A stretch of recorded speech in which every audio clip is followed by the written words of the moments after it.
Yo, what's up? Hey, it's me. It's your dungeon master, your best... No, that's someone else. I'm Annie, and it's Pyre night. That's the night where we take the big glass ball and we slam it into the other people's fire. So let's get on this shit, shall we? How's everyone doing?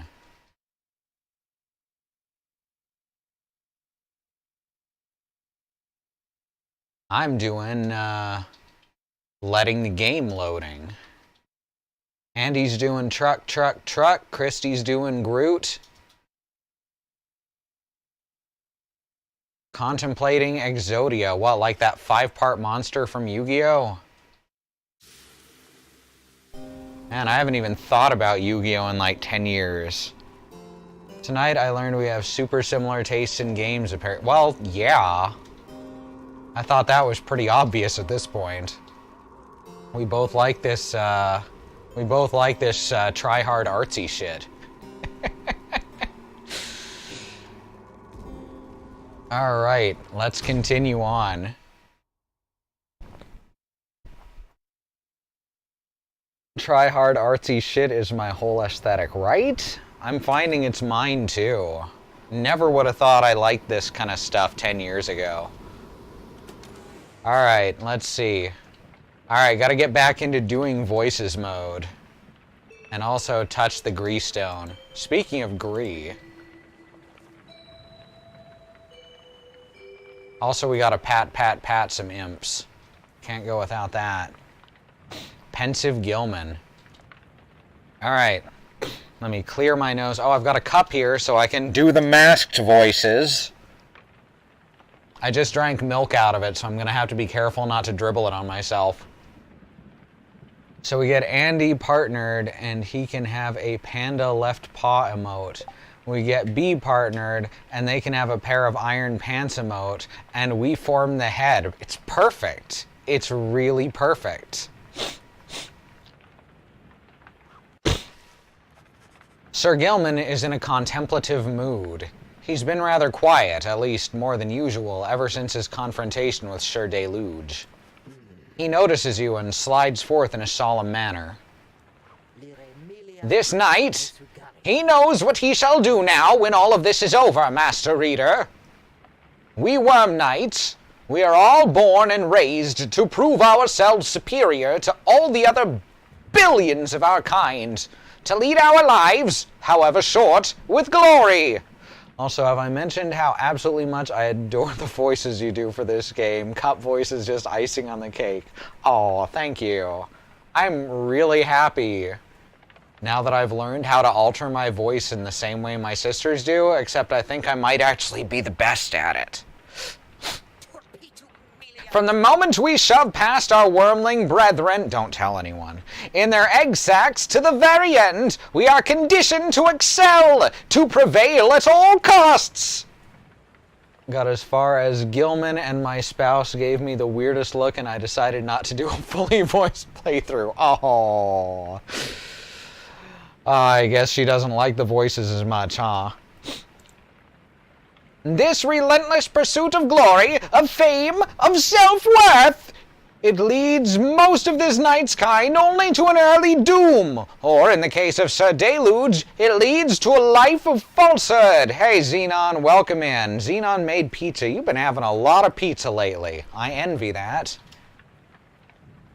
In her defense, Gilman is a lot. It's true.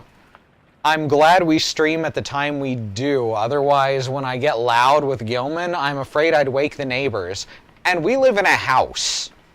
We live in a house separated from other houses, and I'm afraid that my voice, much later in the night than this, would disturb them. A life of low deceit, abusing one's fellow worm knights, shirking one's responsibility, living in constant fear. This knight cannot abide his former commander, yet pities him. There must be more to honor than to lead a life engulfed in endless conflict. He looks at you intently. This knight shall ever seek that honor out. When all of this is ended, Master Reader, thus he vows to you and he is ever grateful that your guidance led him to this new awakening. But until such time, this night, this is Gilman's quiet voice, by the way, for those just joining us.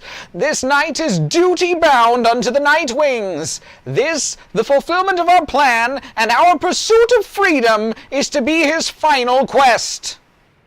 For what awaits him afterwards is no mere quest. The honor that this knight has sought, it cannot fully be achieved through knighthood, can it? It requires something more. I trust you understand. He slithers off, his head held high, though not merely in pride. Something has changed in him. Sir Gilman gained +2 presence permanently. Well, hell yeah. Pamela's bio is available. Yeah, for a lot of the book stuff, I'm going to encourage y'all to play this. If you haven't, I'm going to encourage y'all to play this on your own. There's a lot of really incredible stuff in those books. Nah, Gilman's presence was surprisingly small, stat-wise. Alright, let's get out of here. Next right is at the Hulk of Orez. Anyone to slam into? No? Alright, we've actually got 3 landing zones. Ooh, what's this?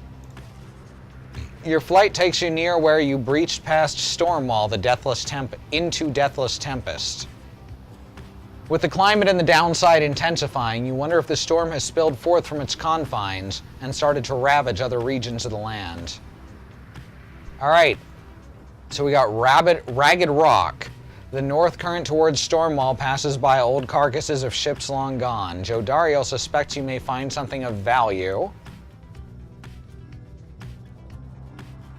The north current toward the Hulk of Orez runs as quick as Under King Orez himself. Faye believes that the 8 scribes shall bless you here. The Fathomless Trench. The south current toward the Hulk of Orez teems with fish and other sea life. Volfried notes a powerful talisman is rumored to be buried on this path. So what do y'all think? We got something of value. We got a blessing. And we have a powerful talisman. Leaving this one up to you guys.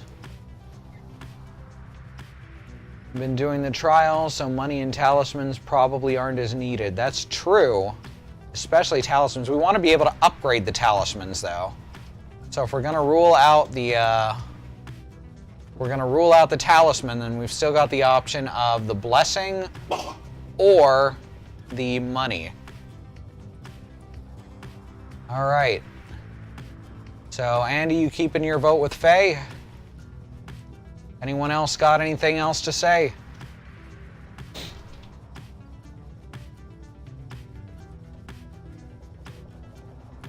Also think Faye. All right, that's 2 votes in the same direction. That's where we're going. I think Faye is going to be the next one we release, and then we're going to work on fuck, I forgot their names. It's been a week. Come on. Let's gaze upon the depths. One sec. Fucking, I do want to get Hedvin and Joe Dariel out of here.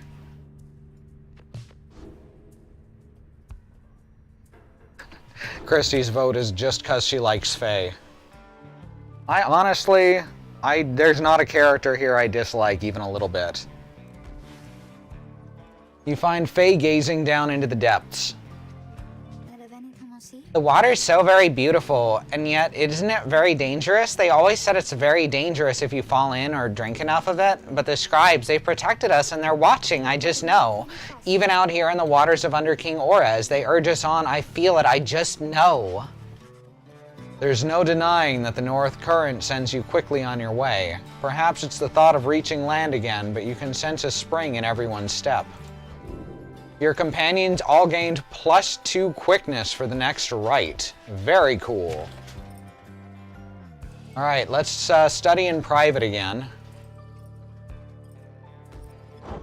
Just so that we can get more of these ding-dang blessings. Alright, let's finish up Hope. You extract a deeper meaning from the words and teachings of the Book of Rites, one you feel in your core yet struggle to articulate.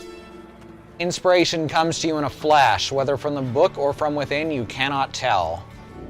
You gain the reader's influence, Spirit.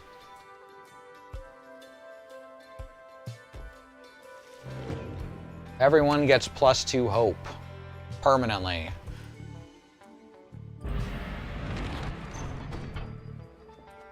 And on to the Hulk. Yeah, it doesn't look like there's anywhere else to go.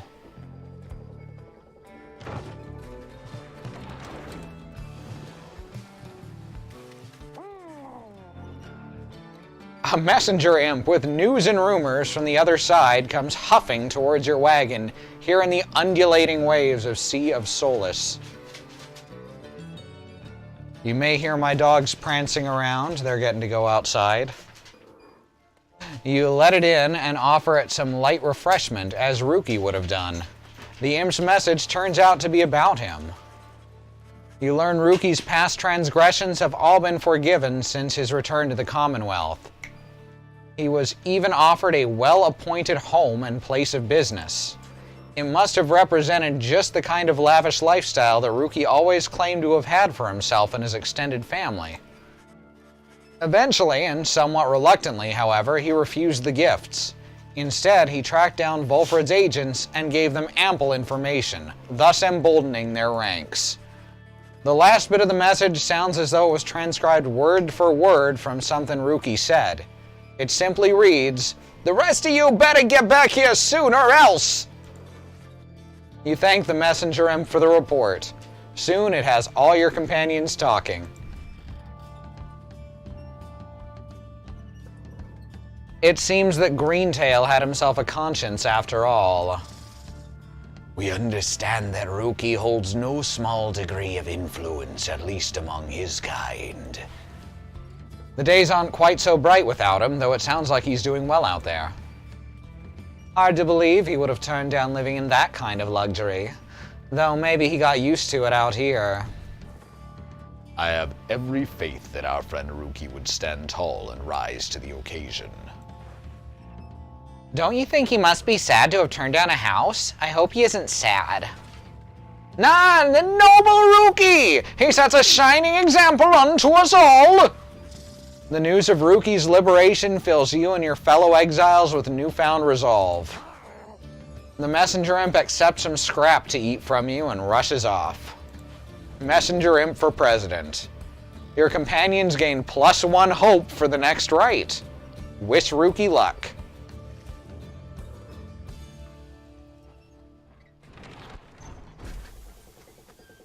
I love that every time a messenger imp comes, it basically reassures us that we've made the right decisions.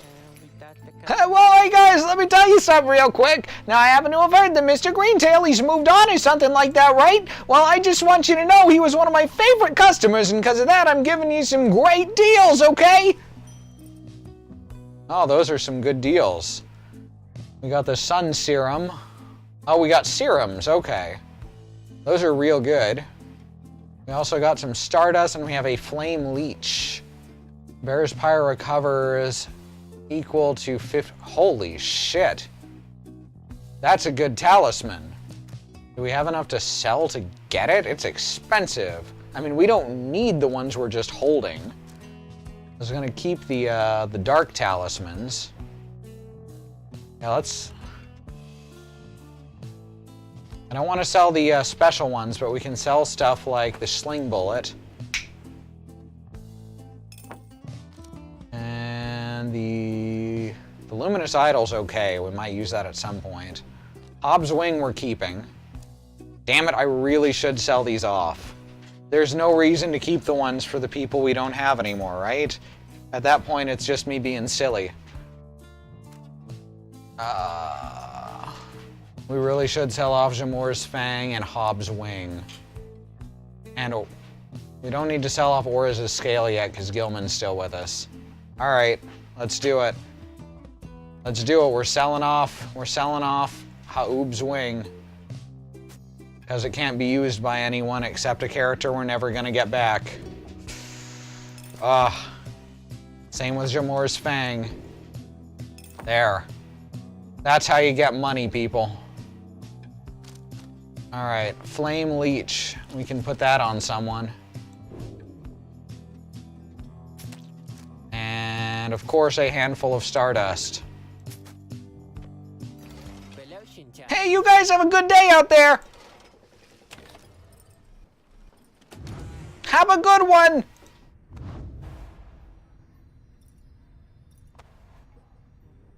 Alright, the Flame Leech, who can that go on?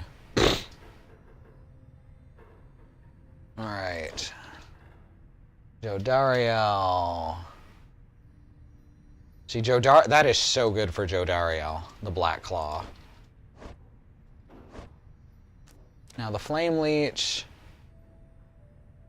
is specifically for dousing. Does that mean Glory Dive, or does that mean also throwing in? I'm not sure. Though, honestly, what Gilman already has on him is too good for him, because he's so good at Glory Dives. That's a point. What's money like here? It's not like backed by a bank. I assume it's bottle caps. Yeah, what you said. I absolutely assume it's like bottle caps. People just accept that it has a value because they feel that it did at one time.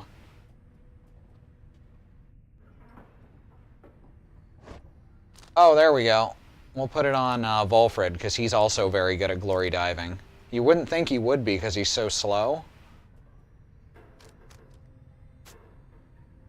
Ooh, that has no levels. That's interesting. Malith's tail can't be raised. Tail can't be raised, lol lol. Tree Stip's plume.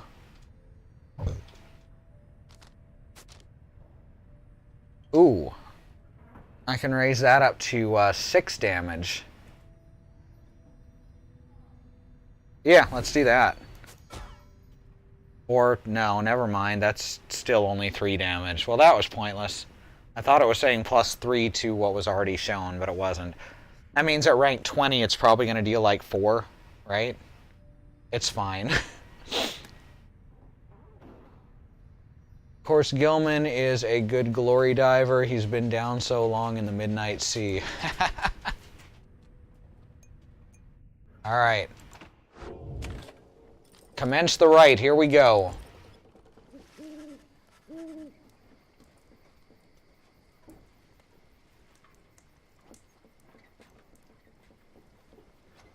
The mood is more dour than usual as you make preparations for the coming rite. A hush has fallen over your fellow exiles, and a sense of dread hangs in the air. At least one of your companions is unfazed. We sense the influence of one of our own. She's nearby, her mind corrupted, calls out screaming. Canst thou hear it, perhaps? She speaks of Witch Undmild, the adversary whom you expect to face this night. The witch, she doth revere an ancient god undying and unyielding on this land and on her consciousness. We may attempt an exorcism here, for the conditions are unique, and she may not be expecting us to be abetting ye. However, 'tis a risk upon her mind and mine own, although a worthwhile risk, perhaps. Bertrude seems to think that Udmild can be weakened somehow through the coming rite. Ooh, excellent. Then the stars above begin to shimmer with their strange light. Well, hi there, Gaston. Hi there, baby. There, the Star of Islak, our adversary, worships it and whom it represents. Fixate upon that star, reading one, if thou darest invoke its power. Do so, and our adversary, Udmild, she shall be emboldened. But also left vulnerable to our own sorceries, we may yet limit her ambitions thus. Bertrude asks you to invoke the Star of Islak in the rite. Oh, hell yeah! We're gonna make this harder. Call upon the Titan stars to rank up faster. Your adversaries shall all return from banishment when all are banished. Ooh, that is going to make things a little tougher, but that's usually not been our strategy anyway. Anything good? That's harsh.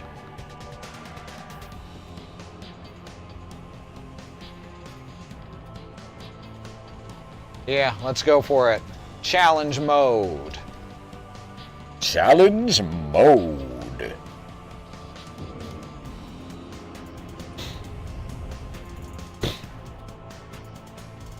How is 6 shoulders? They've only got 4 arms. Well, I guess their hips are like shoulders. Or maybe they have shoulder glasses. Listen well, you exiles of the Night Wings. The 8 scribes summon you to the hulk of Horus. Your adversaries in the rites this eve shall be the Withdrawn. Whose ever fire yet burns ere the break of dawn shall surge forward on the path to glory. Now prepare yourselves. You can quote me on that indefinitely. What if we hear you've returned once more unto our presence? We sense something among ye. Who? Bertrude slithers forth and gazes at her adversary. Thou maggot, we should have known. But Bertrude does not respond. Ye Nightwings, that one shall be of little benefit to ya. That one's sorceries are a mere pittance to the overwhelming might of Islak.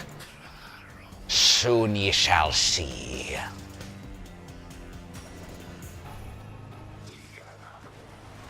Reading one, thou didst not invoke the star. What?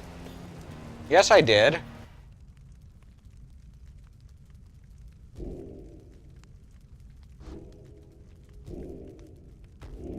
I absolutely... Did I click the wrong star? I must have clicked the wrong star. Let's try that again. Because I meant to invoke it.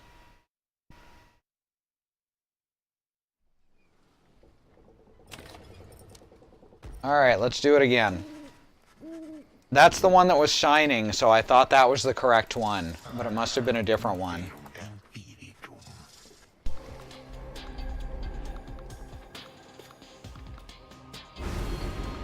See, that's the one that was shining. That's why I assumed. Right? That's what she's clearly trying to draw attention to.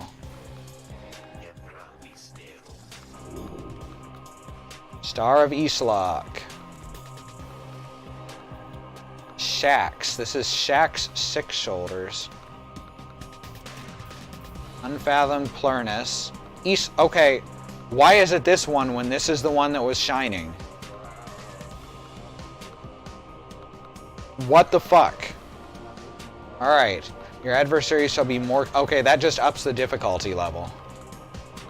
I am actually really annoyed by that. Islak Astralborn.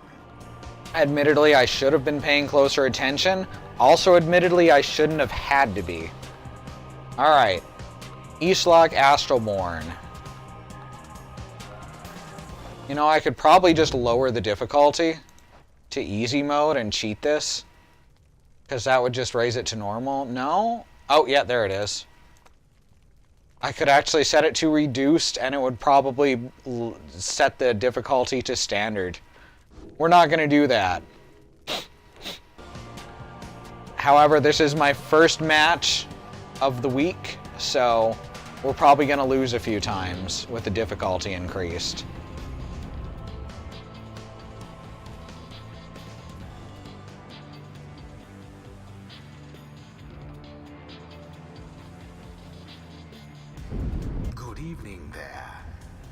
Exiles of the Night Wings. That's us. The 8 scribes summon you to the hulk of Horus. The adversaries you are to confront shall be the Withdrawn. Right, you can't skip that. Extinguish now their pyre and glory shall be yours. Will do, Chief. Prepare yourselves.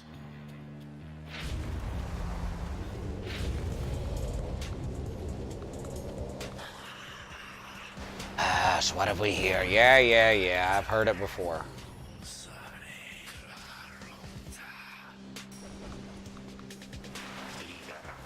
Reading 1.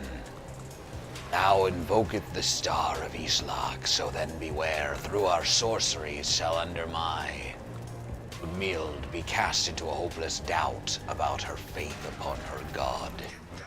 It shall be done if we prevail, but only if our own mind shall perhaps be forfeit otherwise. Seems that through the outcome of this rite, either Udmild shall be permanently weakened, or Bertrude shall instead. Well, we have to win this one then. That'd be too miserable if we didn't. Alright, Bertrude. Let's go, big Bertrude. Who else? Who would be good? I mean, Volfred. Volfred's a good choice. He's been in 2 in a row, though. Or this will be a 2nd in a row. So he'll get sick for the next one. I am like 99% certain we used him last time, so. Hedvin. Hedvin could stand to get his Hedvin on. And then we can send out Faye or Jodariel.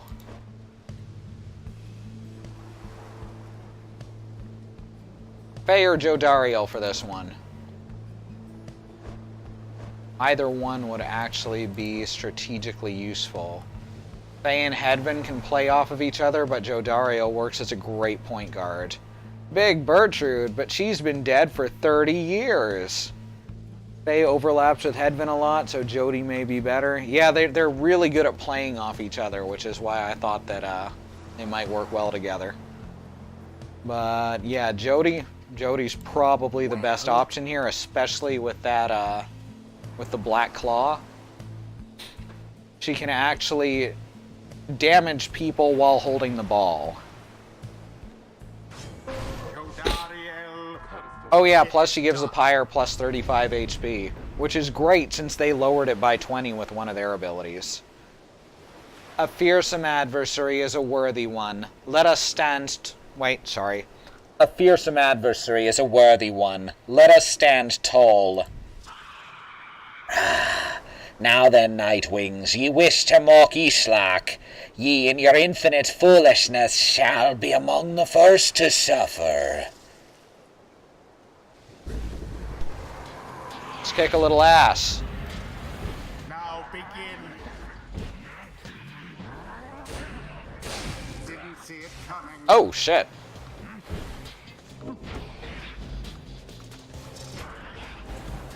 Oh, come on. Shit. Oh, crap.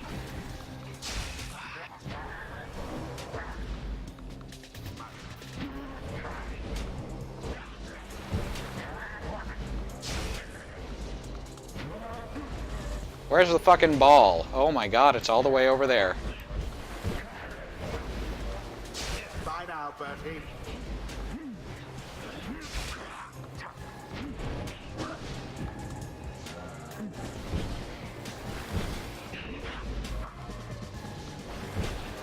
Got there. Wow. They're just shooting all the time.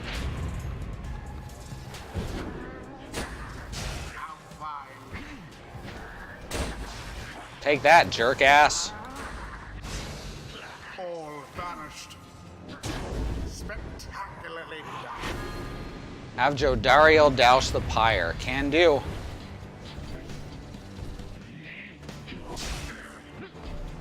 That's it. Shit. I keep pressing space to try and jump. That is not how this works. Damn it. Yep, that's over. A decisive blow. Jesus. One of our own seeketh ye the lifeblood for thyselves, yes? Ye wretched wicked. witch, tampering with eldritch forces of which ye knowest not. Ye forfeit everything for an abomination from the stars. Quaint. We thought perchance ye sought the true enlightenment, yet ye reveal yourselves to be as narrow as the things which ye now consort. Islak shall devour ye as all the rest. The foul witch Udmilda. Would that she serve the scribes as faithfully as the monks. They keep trying to hide behind stuff to get away from me, and that's adorable.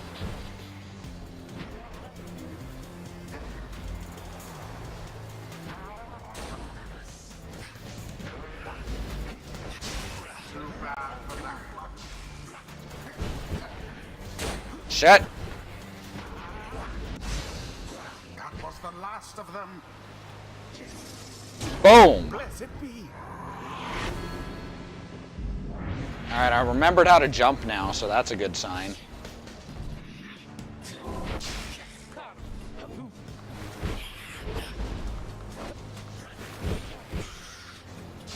Oh shit, I thought I had that. They're hopping over stuff and it's tripping me out.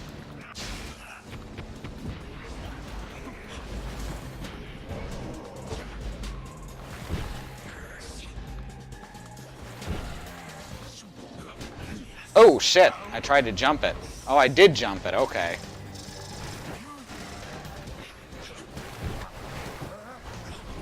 Oh my god, what the fuck was that? They were passing it in mid-air.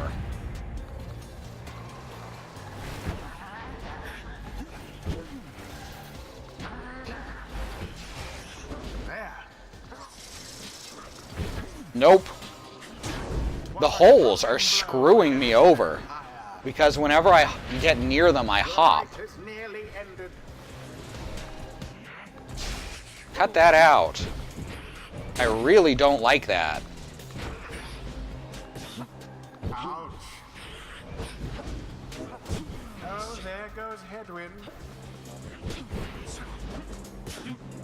Ah, come on. Oh, fuck. Almost had that. Damn it. Oh, that really sucked. Ah, that's over. The witch Udmilda sets herself ablaze. Yeah, I don't think I'm going to be able to get Joe Dario close enough in this match. They're too quick.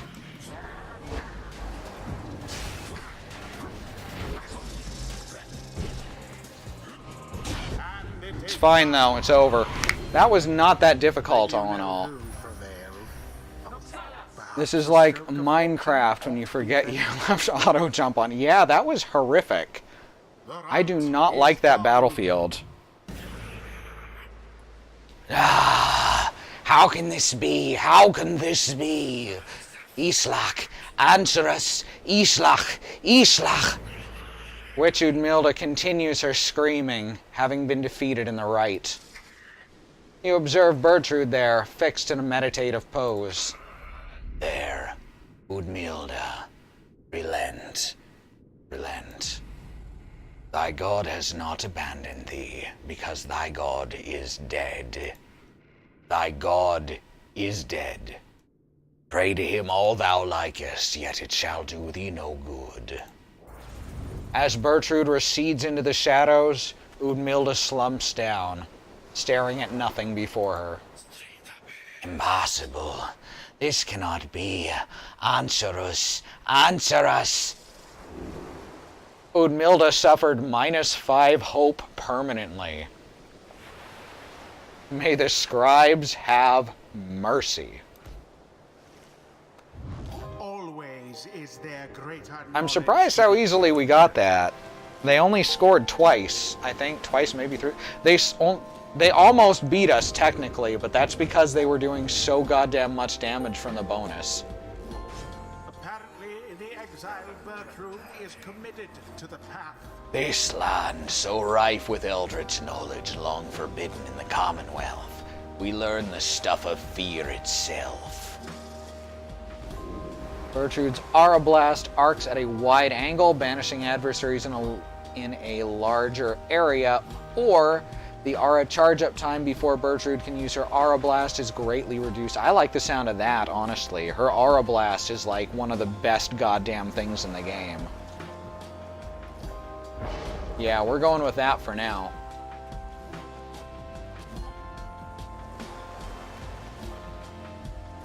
Until the stars align. I was thinking shotgun birdie.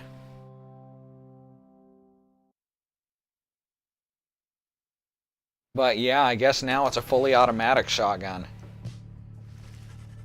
After you defeated the Withdrawn in spite of almost having lost, there's little time for you to rest as yet. The night beckons and the next rite reveals itself to be a vital one. It is already time, reader. Come see for yourself. The coldness of the season now presents to us another chance.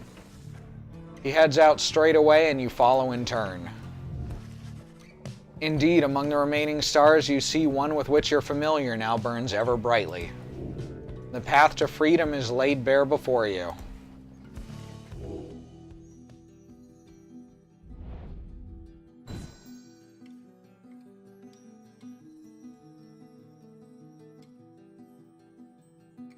Alright, here we go. Soliam, the Golden Star, where we're gonna fight the Chungus.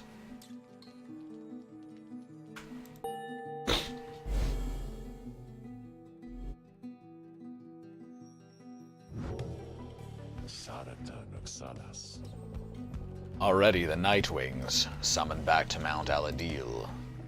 Picture the Rites as a wheel broken free from a black wagon. It is turning uncontrollably and soon shall reach a sudden stop. We should have several chances left for someone to go free, either us or else our adversaries, but not both. What is at stake each time is further complicated now, I must admit, knowing we have so few opportunities remaining. Those whom we send back to the Commonwealth, should our plan somehow fail, they may look back upon their exile with fondness.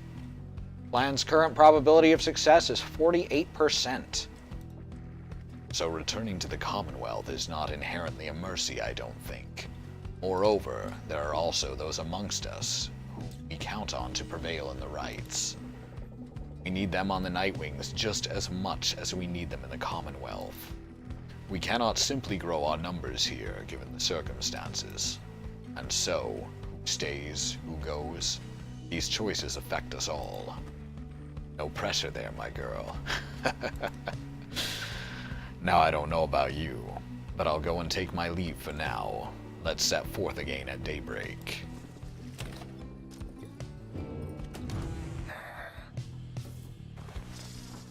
You find Bertrude asleep, or perhaps in a deep trance, or even, well, you sense nothing from her.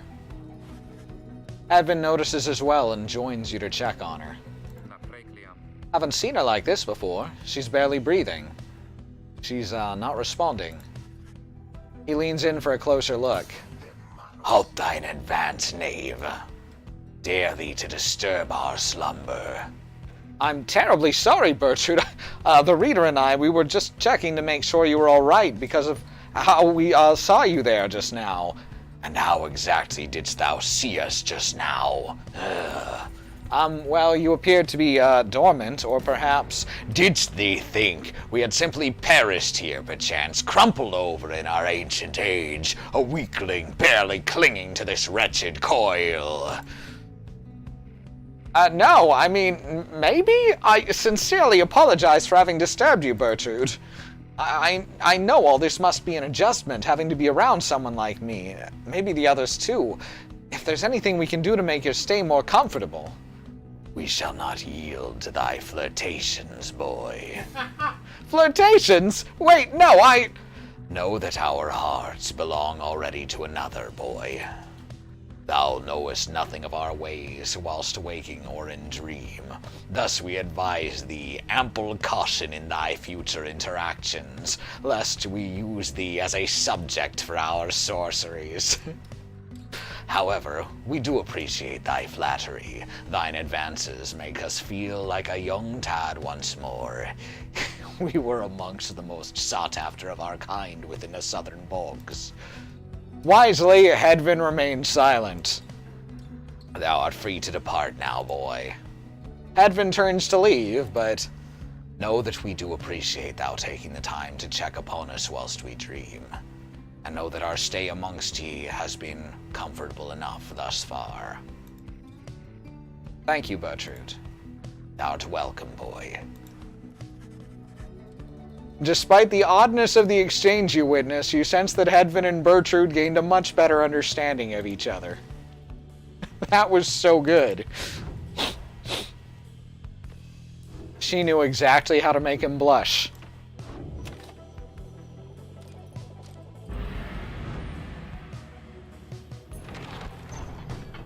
Alright. On to fight the chungus.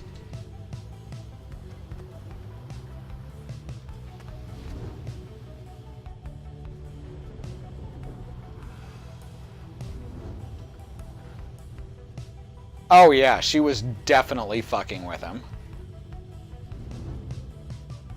There are so many interactions in this game, and it's impossible to get them all on any given playthrough, and now I need to play this game again immediately, right? This is so amazing. Once more, we sail above the fall of Soliam. The Temple of the Eight Scribes awaits us at its summit. None have seen the temple, save for those worthy to conduct the rites there, and myself and my counterpart Celeste. You may then wonder whence it came.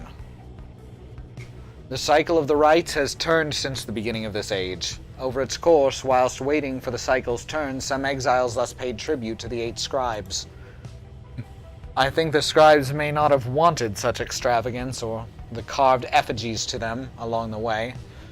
Yet, it is for triumvirates to decide how best to honor the rites. They chose to honor them as you see here. How you remember this, of course, whether you even wish to do so, that is yours to decide.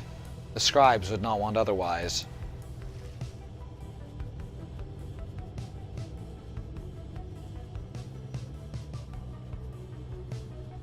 Where are we landing? I don't see any landing zones. Oh right, we always have to land way to the west because we can't land anywhere on the mountain itself. Emperor's Fall. You sense Volfred shall gain favor from the scribes if you land here. Or Emperor's Ascent. Since we're sending Faye home, I think it would be good to get her a bonus, don't you think? It would also be good to get Volfred a bonus because I'm planning on having him play too. But I think Faye is the super important right now. We shall call her Faye the Super Important. You make landing upon Mount Aladil, where Volfred pulls you aside while the others complete the post-flight inspection. He puffs at his pike before speaking up. Reader, as you know, I now wear the raiments once again. This means that I myself may soon be worthy to regain my freedom in the eyes of the Eight Scribes. Know, however, that it is not my wish to go just yet. It is true I could be of some benefit to our plan back in the Commonwealth, but I feel my place is here for the time being. Perhaps once the Nightwings are on a surer footing in their path, my time shall come. Those are my feelings on the matter, and I wanted you to know. I shall, of course, defer to you. Our path is not to contradict the reader's will. Anyway, I trust that all of us, yourself included, shall find our freedom. If not soon, then by when all of this is over. I hope Volfred is easy enough to hear. When my voice goes that low, the mic definitely shows itself at a lower volume. So I hope that voice is easy enough to understand what I'm saying.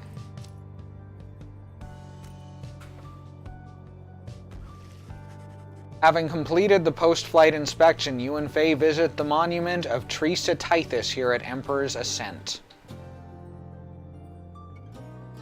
Quieter but audible, good. Is this all part of your plan, O scribes? I know I need not ask, but just as I know the path that you've laid out takes many, many turns, please help us navigate that path, my friends and I. We wish to find our way together with your blessings. Soon she's finished paying her respects. You return to the wagon in silence, feeling as though Trista Tithys has shown you favor. You soon shall ascend the mountain, though there is time now to pursue your vocations. Faye gained +1 quickness. Excellent. And there's the captions. Of course those help. Alright, we're gonna get more bonuses. We're gonna fucking finish up the bonuses in the next couple rounds.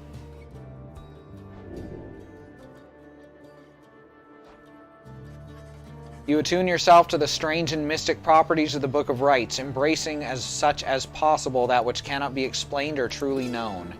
Inspiration comes to you in a flash, whether from the book or from within you cannot tell. You gained Reader's Influence Tenacity, gaining +1 presence.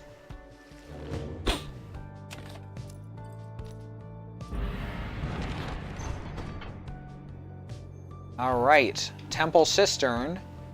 Hamatha shall gain favor from the scribes, and Temple High Road, Hedvin shall gain favor from the scribes. I think I'm going to put in Pamatha for this one. I think it's going to be Faye, Pamatha,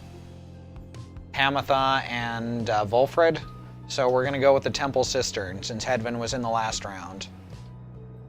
But I think our release schedule is going to be Faye, and then Jody and Hedvin in either order.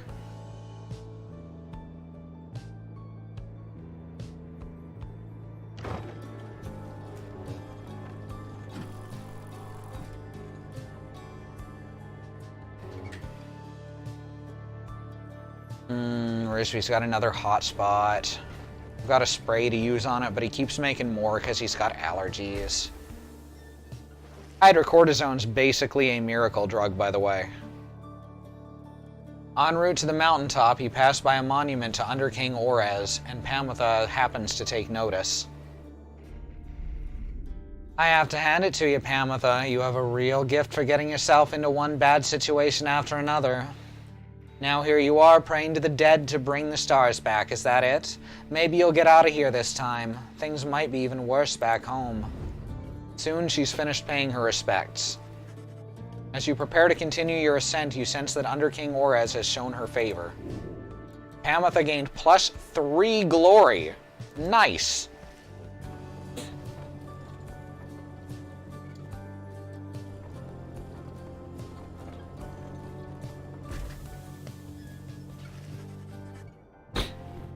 You and your fellow exiles gather at the foot of the Scribe's Gate before an archway carved of stone, where stands the Gate Guardian. Greetings to you, Celeste.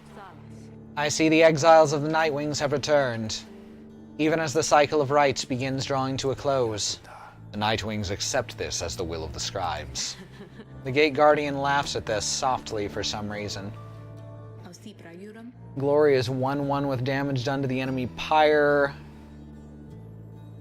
Yes, I think it's 1/1 for dives, or maybe it was 1/1 with throws. I don't remember. I'd figured it out, but now I've forgotten.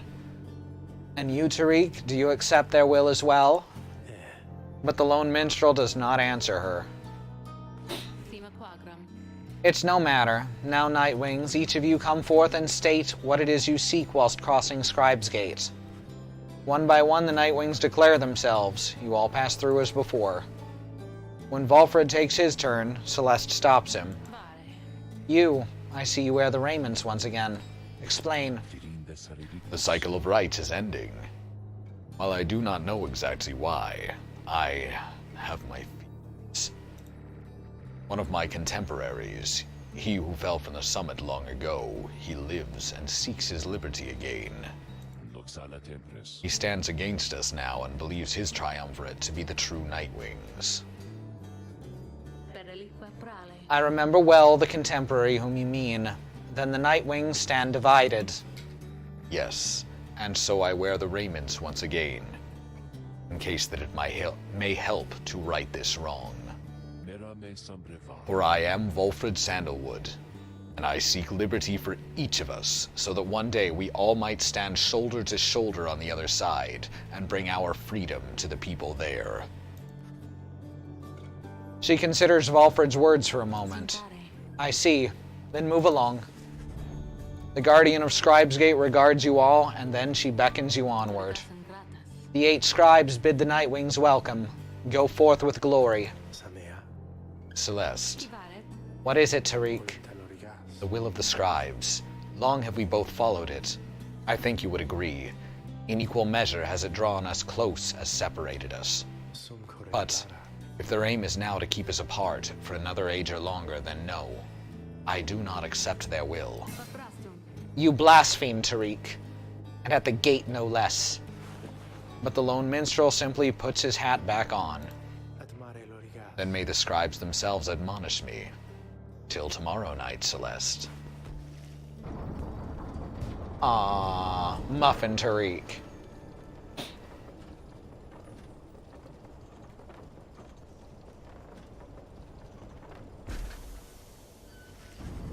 Having reached the peak of Mount Aladil again, you see the vastness of the downside all around you. It leaves you deep in thought regarding which of your companions ought go free this night, as Ruki did the last time.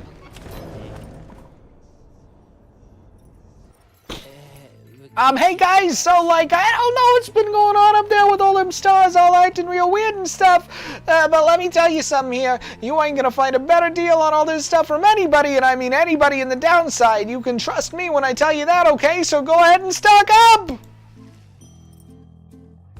Well do, Chief. Ooh, scoop of stardust. That's always nice. Let's grab that. Fortified Sun Serum permanently grants +1 hope, and it's exactly the amount of gold we have. Isn't that crazy?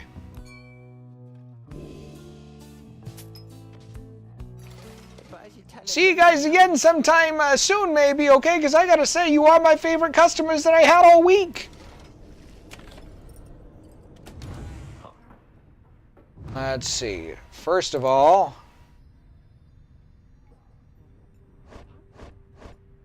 Joe Dariel needs the +1 hope more than anyone. Just in general, her hope is so low.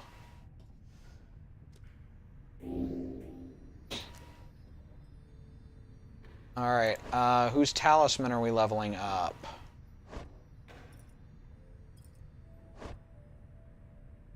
Trista's Plume. Ah, we can finally get Trista's Plume up to +4. And if we can find one more Stardust Scoop, we can get it to +5. What was this? Oh, right, that's Aura's scale. Alright, let's do that. Volfred looks up as you approach and smiles. I never thought that I would say such things, my girl, but it's good to wear the raiments and the rites once more. The march of time does have a way of healing certain hurts. Besides, the Nightwings of today are a very different beast than the triumvirate which took me in almost a decade ago. Ours was a triumvirate of exactly 3. Well, 4 with Tizo, who proved to be an exception. Though historically, the Nightwings never took on more exiles than needed. I've mentioned my predecessor, Brighton, and my former companions, Arisa and Oralek. Perhaps naively, I had hoped my time with them would not be relevant directly to what we now attempt. But seeing as our stories are now intertwined, do let me know if there is more you wish to learn of them. Volfred invites you to inquire about the Nightwings. You inquire about Brighton, who you understand was liberated prior to when Volfred first joined the Nightwings. I never met Brighton in person, but I know him rather well by now, though for that matter, my girl. So do you. He studies your reaction for a moment, then. Brighton was born wealthy, but not special otherwise. You would have no reason to have heard of him. Was exiled for negligent misconduct. I don't know exactly why and do not care for spreading rumors. I first heard of him through Arisa and Oralek, who found in me a suitable replacement following his liberation. They spoke little of him. Oralek gave the impression they did not see eye to eye, but he assured me I soon would hear from him myself. Oh, okay. He's the voice, huh? Indeed, as I became accustomed to the book which you know well by now, I soon began to hear the voice. Volfred looks at you as if to see if you yet take his meaning. You see, my girl, after Brighton's liberation, he assumed a new identity within the Commonwealth, and a new responsibility to the Triumvirate which liberated him. The voice you hear from time to time, whensoever the stars align, is his. He is no longer Brighton. He is now none other than Archjustice Androboles IX himself. The Grand Judge and figurehead under whose watch the Commonwealth is governed to this day. Those who violate the law of the Commonwealth face sentencing by the appointed Archjustice. Liberated exiles retain certain burdens to their old triumvirates. They have much to thank them for, not just for their freedom, but their exalted status in the Commonwealth. The theocratic rulers of the Commonwealth, they do not wear masks and raiment simply for the sake of ceremony. They are not who they appear to be. Their public pasts are nothing but a fabrication. Like Brighton, they once were exiles too. Brighton, the voice, he has no love for either one of us by now. He knows full well what we attempt to do. Yet he is bound by the traditions of the rites. He shall always stand on ceremony and complain, but I think he knows deep down that he is powerless. How ironic that one of such high status in the Commonwealth should be so frightened of some long-forgotten exiles such as we. Anyway, that's Brighton for you. He must have seen in you the potential to be one of his staunch supporters for a time. If that's a path you'd wanted to pursue, I should apologize. Now then, whom else should we talk about? You ask about Orisa, who you understand betrayed Oralek at the moment of his liberation, but then perished in the Shimmer Pool. I'm afraid you know the brunt of it, my girl, but I suppose you ought to know something of Orisa's past, lest you be quick to judge her solely by her actions. Mind you, I would never make excuses for the terrible choice she ultimately made. But her life, I understand, was very difficult. Orisa had been exiled for the foulest of acts. You could see it plainly branded on her face, such was the heinousness of what she did in the eyes of the Commonwealth. She was an apprentice blacksmith in her youth, taking up the post left by her brother. He had fallen in battle on the Blood Border, despite wielding their father's own lance and armor. Her father never quite recovered after this, and had grown cruel and detached. It was Orisa who took the brunt of his fury. He expected the impossible of her. One day it was all too much. So when next he lashed out at her, she struck back. She struck back again, and again, and again. When they came for her, her father was gone, and she was not herself. She was promptly cast into the downside for the crime, where her hatred for the Commonwealth only grew. Orisa always was intense in her demeanor, haunted by her father's memory. More than that, her chief motive for wanting back her freedom was, in hindsight, not a healthy one. She longed to join our nation's enemies, to build for the High-Wing remnants a great siege engine that could shatter the defenses of the Commonwealth and forever end our feud. What she ultimately did to Oralek, it was an act of pure and thoughtless desperation. I do not think that it was simply evil, nor do I think that it was personal. I often wondered, though, if in her final moments in the Shimmer Pool, she understood what she had done and the depths to which she had fallen. For years, I must admit, I hated her, but now my only hope is that she found a peace untenable during her relatively short life in the downside in the Commonwealth. Furthermore, I hope the life of Orisa offers some perspective yet to those of us who have not made the same mistakes. Now then, was there something else? You ask about what Oralek was like when he and Volfred first became acquainted. Volfred remained silent for some time. I was very, very sick, you know. I first landed in the downside. The long trip down the river must have been a little much for me. It was Oralek who found me. He could not have known of my capacity to read before he revived me. He was a physician, intolerant of the sight of suffering of any kind. Not just any physician, mind you, a gifted, highly decorated one. He served on the front. Back then, skirmishes erupted frequently, and those such as Orlek they had to deal with many casualties on either side. In time, he said he grew repulsed by what he saw. This sowed in his heart a yearning for an end to all the bloodshed, so he tried to use his status to negotiate a treaty with the High Wing remnants. Must have gone about how you'd expect. He was given direct orders to return to the front. But when he refused to soil his hands again, they cast him into the downside. Here he gained the notice of the Nightwings, and before long, he grew to be one of the finest rites conductors anyone had ever seen. He was instrumental in the liberation of his companions, whose roles in the Triumvirate were later filled by Arisa and me. Time Orlek's own opportunity for freedom had come up. He longed for it, so that with his exalted status, he might stand a better chance of negotiating peace. However, on the evening of his liberation, well, you know the story from that point. Valfred breathes a heavy sigh. He and I were kindred spirits for a while. I could not bear to think that he was gone. And now, I still cannot entirely believe that he is back. He's our adversary now, transformed, grown cold. Still, part of me is happy he lives. Make no mistake, of course, I shall not be swayed against our plan, not by Orlek or anyone. As I have said before, we share a higher calling now. As for Orlek, he wants his freedom still, although I wonder if he still remembers why.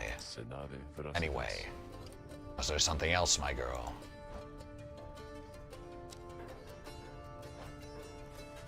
You bid Valfred a good afternoon and leave him with his memories. My pleasure, reader. Reflecting on the past from time to time helps demonstrate how far we've come, yet how much further we've yet to go. Well, that was a massive exposition dump. Worthwhile, though. Let's rock. Time to punch a chungus. Once more you have gained the fall of Soliam, where one among you may go free. But first you shall have to prevail against the chastity in the liberation rite. Rita, your companions are gathered there under the fall. They shall be counting on you. Indeed. As the cycle of the rites turns ever faster, so too is our plan set in motion. My agents in the Commonwealth are beginning to cause a bit of a stir out there. Word has reached high places that the rites are ending. This is our chance, though let us not despair should victory elude us here. We shall make the most of whatever the scribes have in store for us. That is to say, good luck, my girl. It is time.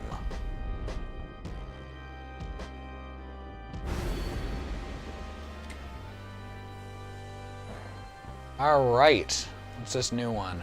Dullniece the Locket. Cover up to 5 points every time they douse your pyre. Dullness the Locket. Nah, we're still gonna just go without, honestly. I don't care to super challenge myself. Maybe if I do something like turn this game into like a yearly stream and get really good at it, I'll start doing this stuff.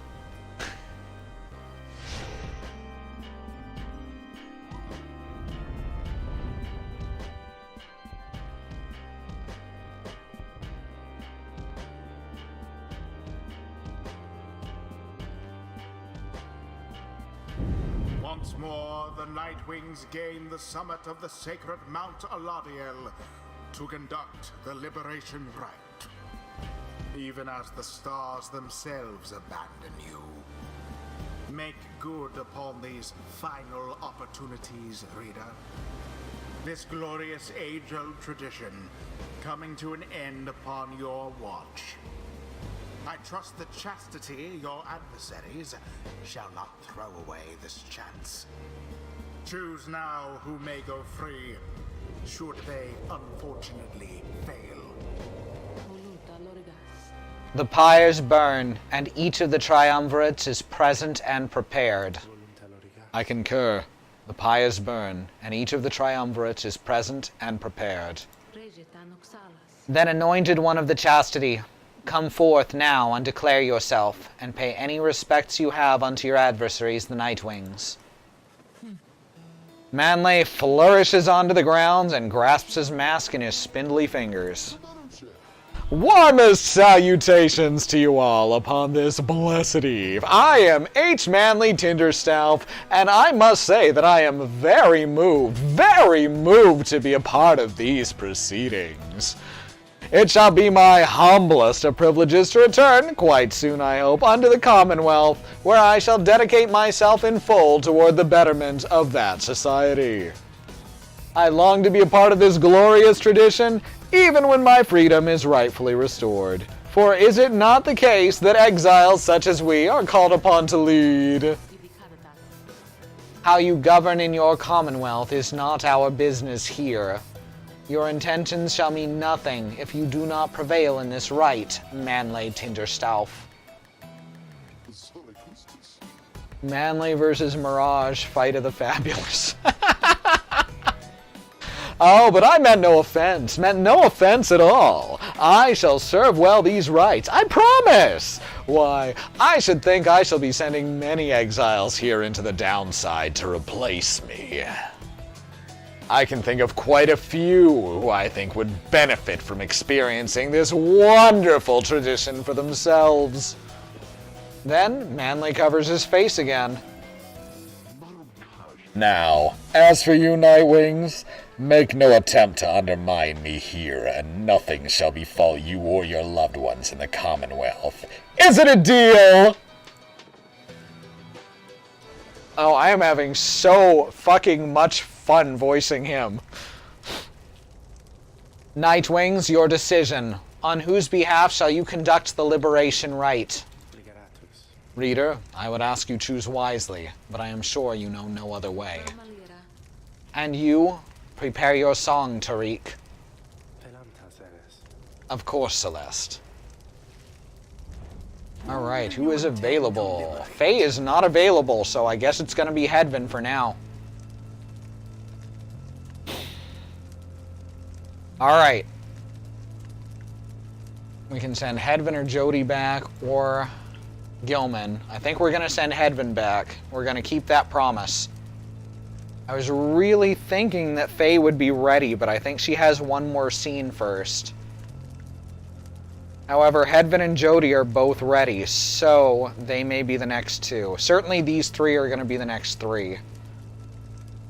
And then I think there's only like 4 left, so fun. Alright, Hedvin or Jody? I'm thinking Hedvin because Faye can actually fill his role. Alright, we're going with Hedvin. This is my shot to go free, but I can't just leave the rest of you. Who shall be at his side?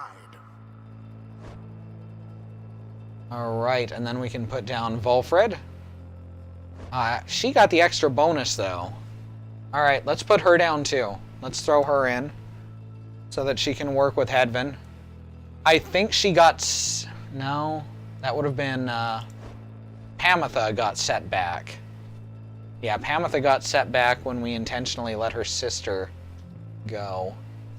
So she's still got more stuff to do. Hey, B, good to see you. Alright. I think we're gonna toss Faye in. And then Volfred. We're actually gonna have Faye and Hedvin work together on this one. Pam did also get some buffs. However, I'm really trying to practice with Volfred because holy shit, he's real good, y'all. Faye. Oh, I can help? I think I can help.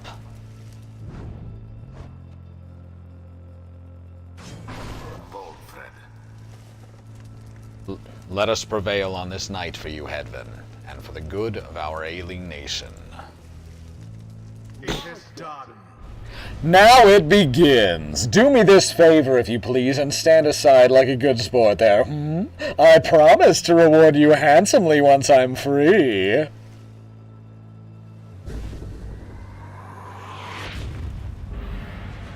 Commence.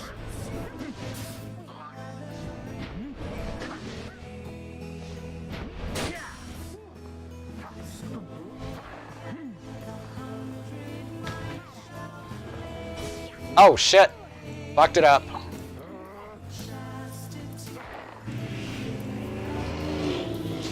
He just walked into it.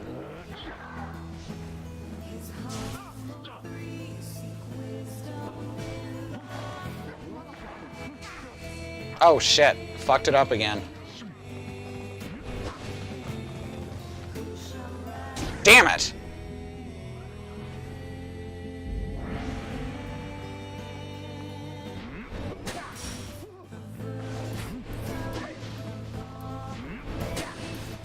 Oh my god, that deflects. Holy shit. He just really likes walking into that, huh? They're so bad at dealing with that.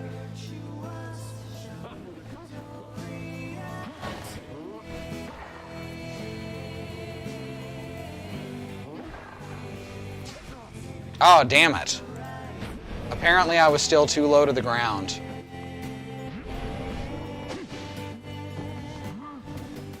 No, damn it. Okay. All these barriers are really hurting. Oh my god, he's so good at timing that.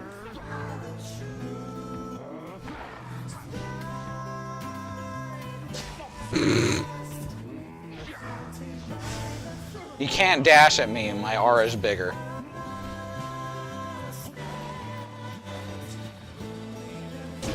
There we go.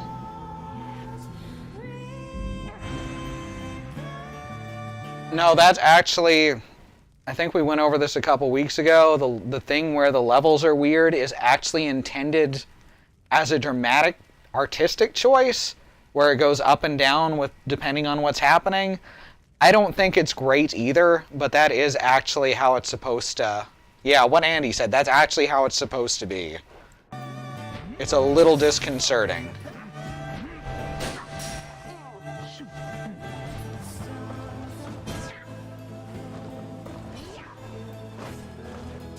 Ah, oh, damn it, there was no way in. I guess I had to throw it.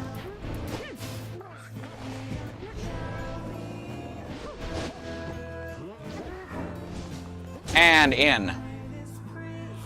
Hell yeah. Fucking with your ears. That may be the point, honestly.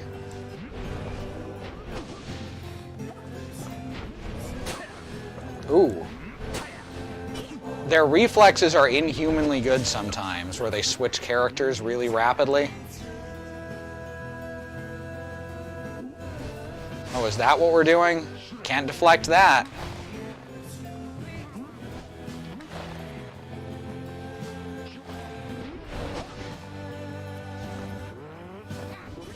Fuck, can't throw it far enough, fast enough.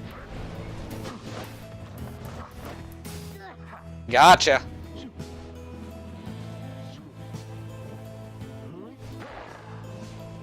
Well, that was a terrible place to put that. Oh, god damn it. That was good.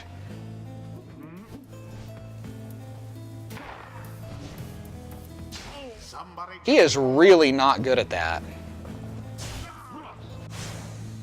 United in banishment. Oh, fucking hell.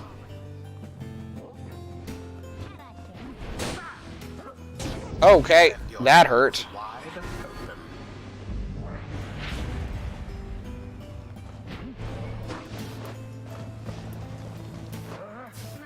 Yeah, that's not happening.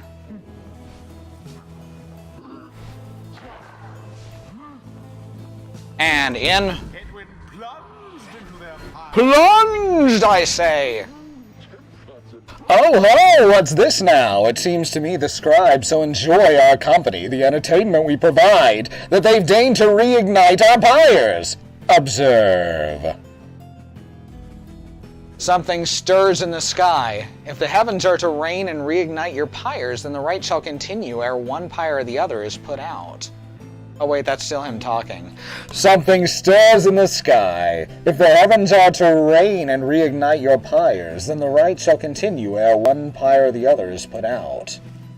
Maybe? I'm not sure if that was supposed to be narration or what. Well, that's literally cheating. What the shit?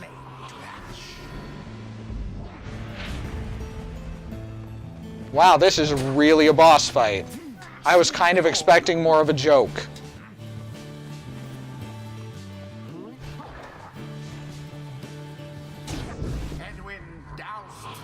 Jesus Christ.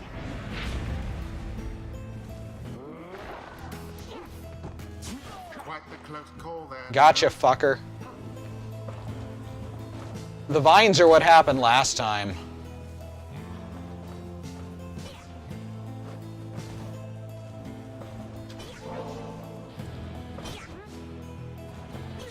So much for Wilfred.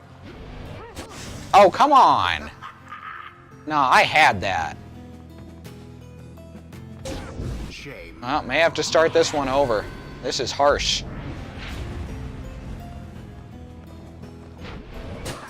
No way are we letting Manley free. Unfortunate for the chastity. What? Oh my god, I forgot that that has a shield on it. Oh, that is so awful.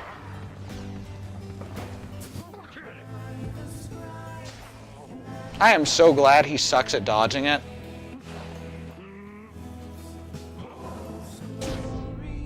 That's like the second time I've ever thrown a ball in. Why go for a field goal when you can go for the touchdown, right? Oh my god. On the bright side, we are healing as well.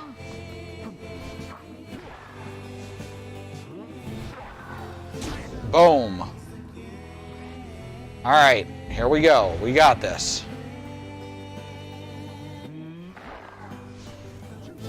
Yeah, just run into it. It's fine.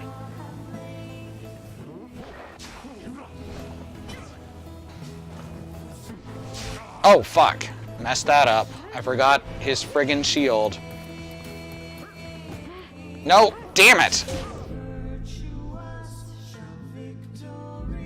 Yeah, we're probably gonna have to start this one over. It caught me seriously out. Why did half the stuff in the middle disappear now? Why couldn't that have happened before? I could work with this battlefield.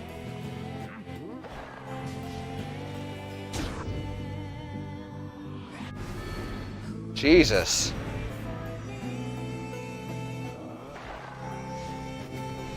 No, just run into it. It's fine. Here, I'll teleport onto you, fucker.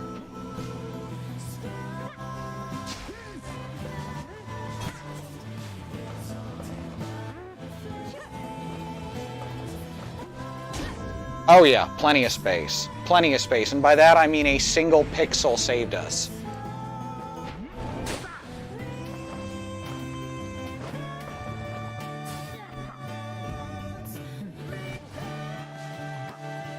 Oof.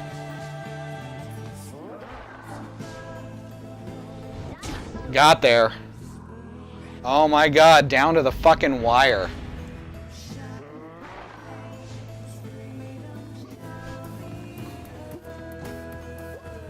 No!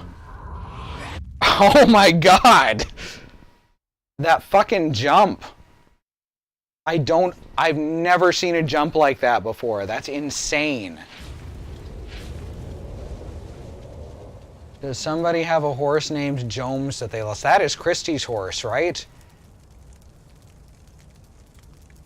I've seen that horse on stream. Jomes was not attached to a fence. Oh dear. Alright, let's try this again. We can get it this time now that I'm not going to be caught off guard halfway through. Alright, Hedvin.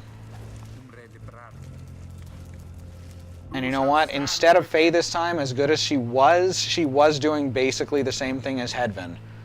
So let's go with Pamitha. This one's more for you then, reader darling. And I suppose for him. And, of course, Volfred, because he's so good. Volfred. Yeah, Pam can go over most of the obstacles. It is done. Alright, I've already read that dialogue, it's fine. Commence. Get out of here.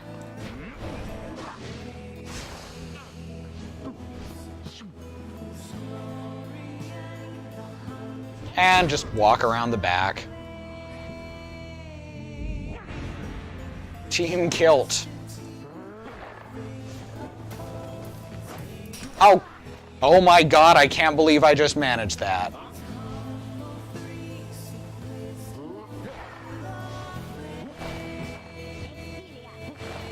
Oh, what? He just teleported no distance. I am angry. Oops, I accidentally knocked the ball into my pyre. I didn't know that was possible, but now I know.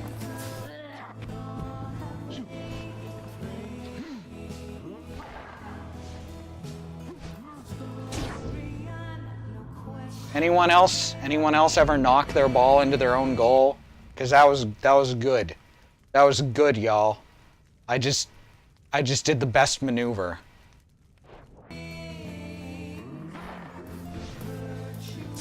Get out of here, dude. You don't got this. Ooh, shit.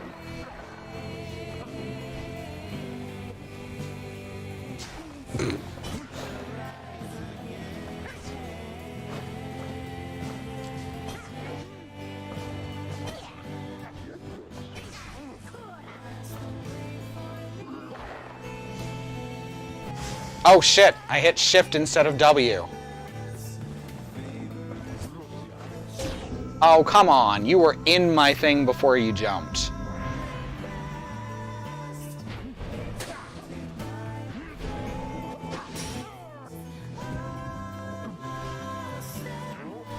Yeah, these things randomly rearrange themselves. Oh, come on. I had that.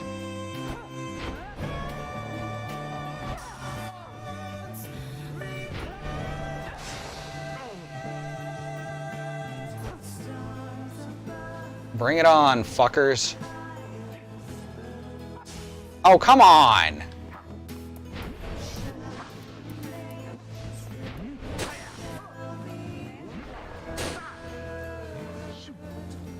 Oh god, don't bump into the side of these things. Oh, fucking... Okay, so it looks like those should form a solid wall, but there's little crevices between them that you can just get stuck in, and then you can't move.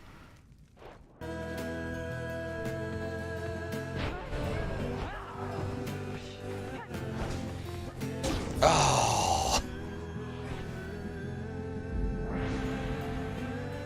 This is not a good battlefield. This is not well thought out or well designed. All right. Got it in.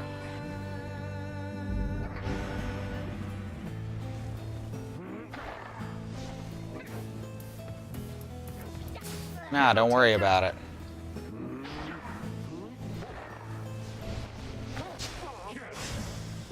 No sign of the chastity for now.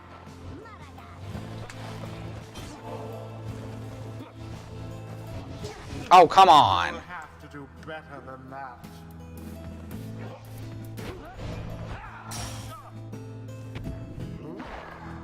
Oh, fuck. That was entirely on me that time.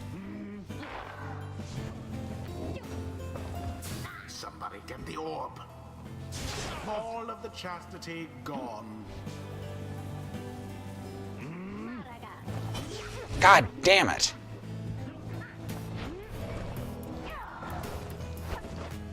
Yep. Dude. What? How did I end up with the ball?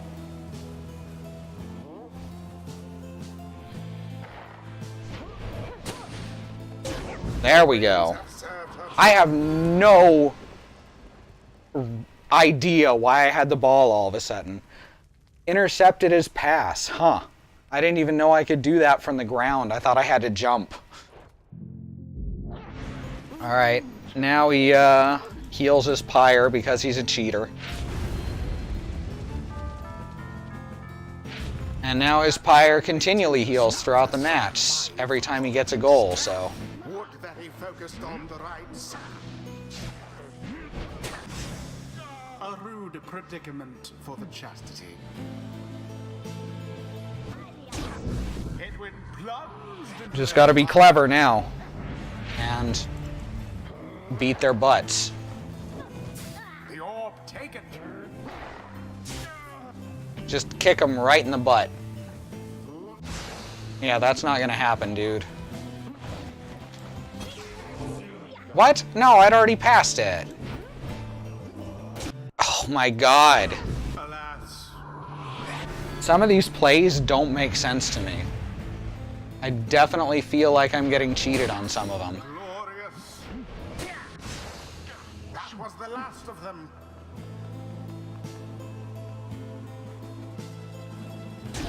Edwin doused the adversary's flame. Yeah, I wish I had a character with a jump that long. My jumps go like an eighth of that distance. This is my favorite. Oh, whoops. I actually did not mean to grab the ball there. Oh, fuck. My aura hadn't come up back all the way yet. Okay, I keep clicking outside of the window now, which is not great.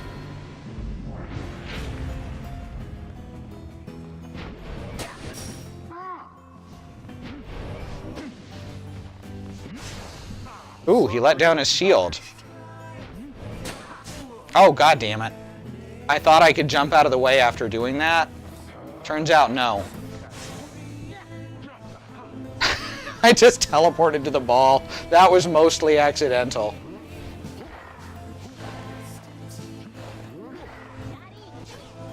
Oh, come on.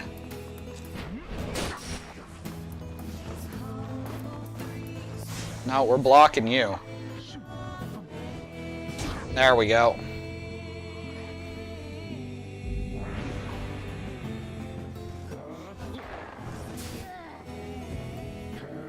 I just realized that Faye is the reason we were healing before, and that I absolutely should have taken her with me.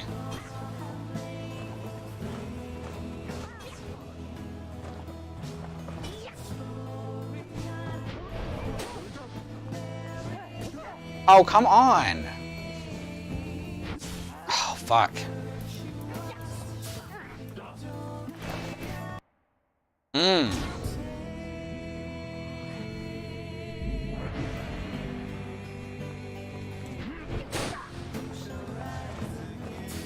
I definitely feel like they're making plays that are like actually impossible.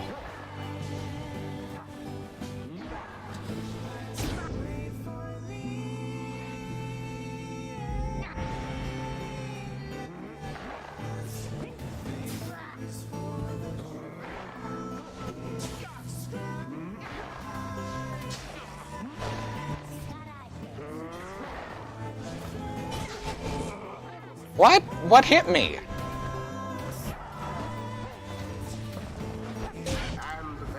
Alright. I honestly have no idea what hit me on that last one.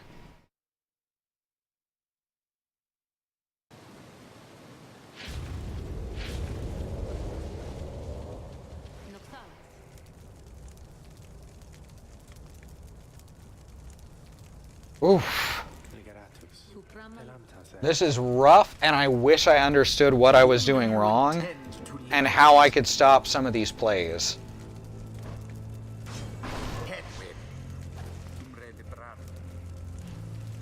Who shall be at his side?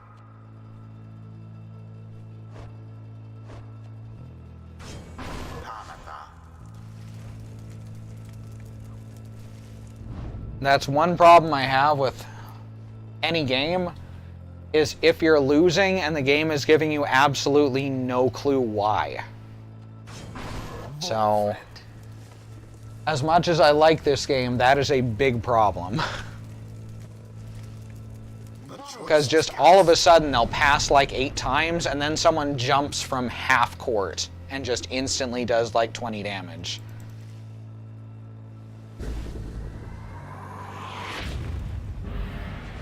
Commence. And then sometimes they do that.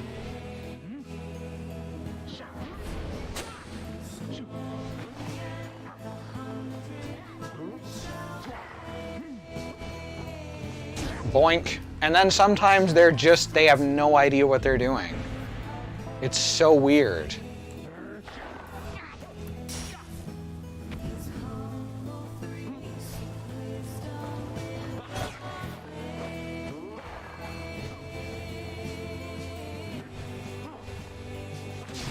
Ah, come on, I tried to teleport.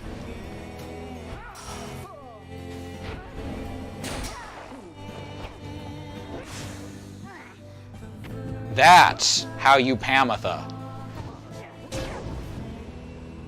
Also, one more thing. How come sometimes when their goal is completely covered I can fly into it, and sometimes I die when I do it? That drives me crazy. It's like a coin flip.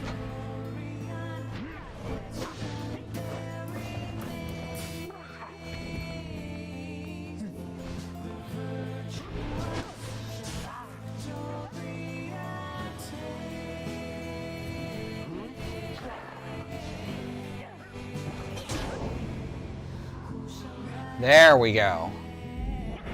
All right, they didn't score a goal. Abuse Pamatha's flight. That seems to be the way of this one.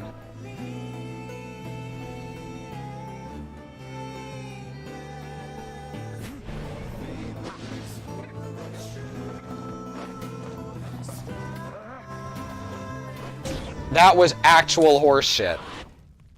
He just kept touching the edge and immediately pulling away. They are actually cheating. That is completely impossible. It's like he was bouncing off of it instead of going into it. Holy shit. Now I can confirm that the game is actually cheating to make it harder. This is some Mortal Kombat 2 shit. Oh shit! God damn it. That one was my fault. Jesus Christ. Maybe going against the cheating Chungus for the finals wasn't the best plan. Yeah, but it's such a good story moment.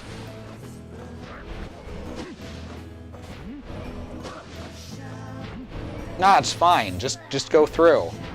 It's fine.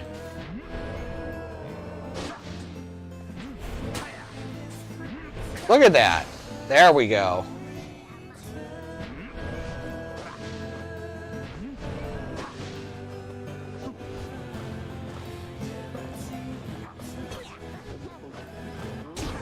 There we go. Fuck y'all. They are healing way too fast, too.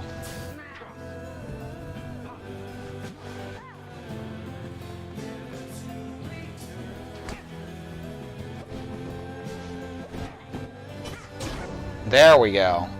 We got this. It's all good. Whoever you're up against cheats, but they might cheat differently. See that bit with the fucking Worm Knight knocking against me and my aura instead of going into it? That was blatant. Most of the time I'm like, maybe I don't understand what's going on, but that was actually blatant.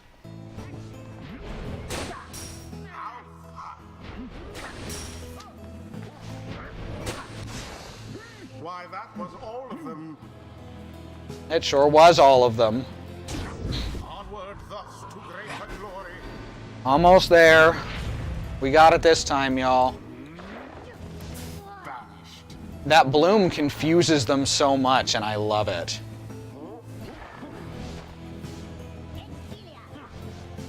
Oh, crap. Wrong button. Now take it. Oh, shit. Nope. There we go. Fuck you. Fuck you, you cheating piece of shit. Their worth.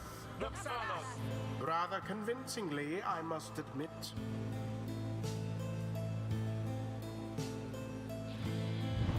Thus ends the liberation rite.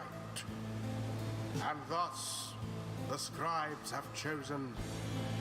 The exile appointed by the Nightwings shall be free. Absolved of all misdeeds. Return to glory in the Commonwealth. His adversary and all others shall remain to carry out their rightful sentences.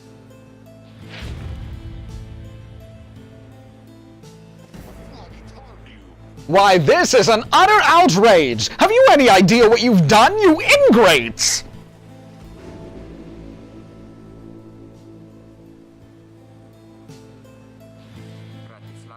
We did it. Then, I guess that means I have to go. I broke my vow to her that we would all go free together. Reader, my friend, why would you do this? Will you ever forgive me? Bikani, wait for me. Wait for me. Yo, just because we can't go free together doesn't mean we can't go free. We all knew we wouldn't be able to go free at the same time. That's why I did this. Jody's next. Don't worry about it. Ingrates is actually pronounced like Socrates, except if you're Bill or Ted. Ah, okay. Bill and Ted would, of course, pronounce it Ingrates. See, I kind of turned it around there. Sort of afraid Manley was going to jump up into the thing like the girl we just heard about. I was thinking that too. Had been getting a head start on that survivor's guilt. Yeah, I'm frustrated. I thought he'd be happy, especially since Rookie's free already. Listen to me, all of you. I will not forget this. If there is anything at all I can do back on the other side to help the rest of you, then I'm going to find it, and I am going to do it. And that's why we need you out there, dude. And at the very least, I will do everything I can to make sure that by the time more of you come join me back at home, that it'll be a better place for all of us. Look, I don't have long now, so just thank you, all of you. I won't forget this. He's only happy if he's the last of the original trio. And if you do that, then Jody's unhappy. Gotcha. Even then, they both feel bad that the reader doesn't come with immediately. For sure, yeah. I have a plan, guys. Don't worry about it. Then he plunges out of sight into the shimmer pool. His voice is audible but growing faint. It's happening. Goodbye, my friends. Reader, everyone, goodbye. That is until we see each other. Hedvin has earned back his freedom. May he return in glory. And with that, I'm going to hit BRB to stretch my legs. Don't go anywhere because I will BRB.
We are back. Thanks everyone for sticking with. Just want to mention real quick, we're about halfway to the bit goal for this month, but the month is almost over. So if you are planning to cheer, you know, the next few streams are a great time to do that. I don't want to put any pressure on there. All that happens if we don't make the bit goal is next month's bit goal is $1 lower. So that's how we balance the whole thing out. So it is not a huge deal if we don't make it, but at the same time, we absolutely appreciate it when we do. You would name the pig surf. Oh, you guys are talking about Minecraft still. I'm glad they're in there doing their own thing. Yeah, a game where the world doesn't revolve around the protagonist is wonderful. The game that made me fall in love with that stuff, back when I was still doing a lot of JRPGs, was actually Dragon Quest VII, or Dragon Warrior 7 on the PlayStation. The main character has nothing to do with any of the stories that happen, and it's amazing. You and your party, well, you and then also to an extent your party, though some of them are exceptions, mostly just go around experiencing other people's stories, and it's glorious. That's one I might stream someday. It is a big pain in the ass though, so I will absolutely use a guide for it. When we get the first letter from the Commonwealth, he tells us a little more about her. Alright, that's good. As I was saying, may he return in glory. Godspeed, Edwin. The 8 scribes are watching from afar.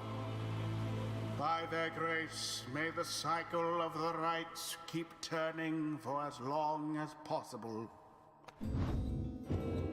So, just want to say, y'all, favorite food in the world? Fucking sardines in hot sauce. That is good shit. I apologize, Christy, if the scent is too unpleasant. But yeah, you microwave that shit. That is tasty. May the scribes have mercy. Not unpleasant, just wondering what it was. Gotcha. Y'all got any favorite foods that a lot of people think are disgusting? So a lot of the time I mention sardines and hot sauce and people go, ugh. You prevailed in the liberation against the chastity. Already does the Black Wagon feel quieter than usual without Hedvin, who returns to the Commonwealth. His was the first friendly face you encountered in the downside. Like putting snow caps on pizza because you're apparently a monster. Like, that doesn't sound good to me. Certainly. But, you know, you do you. Just like I do the sardines. Especially crunchy crisps. Oh, me too. Oh, absolutely. I also like my fries to be crunchy. Don't particularly like anything, but crisps are nice and crunch. Right, you have a difficulty with tasting things. I forgot about that. Yeah, crunchy textures are great. Truck noise incoming. Well, thank you, Andy. Thank you for the 150 bits. That is amazing. I really appreciate that. You overhear some of your companions reflecting on this.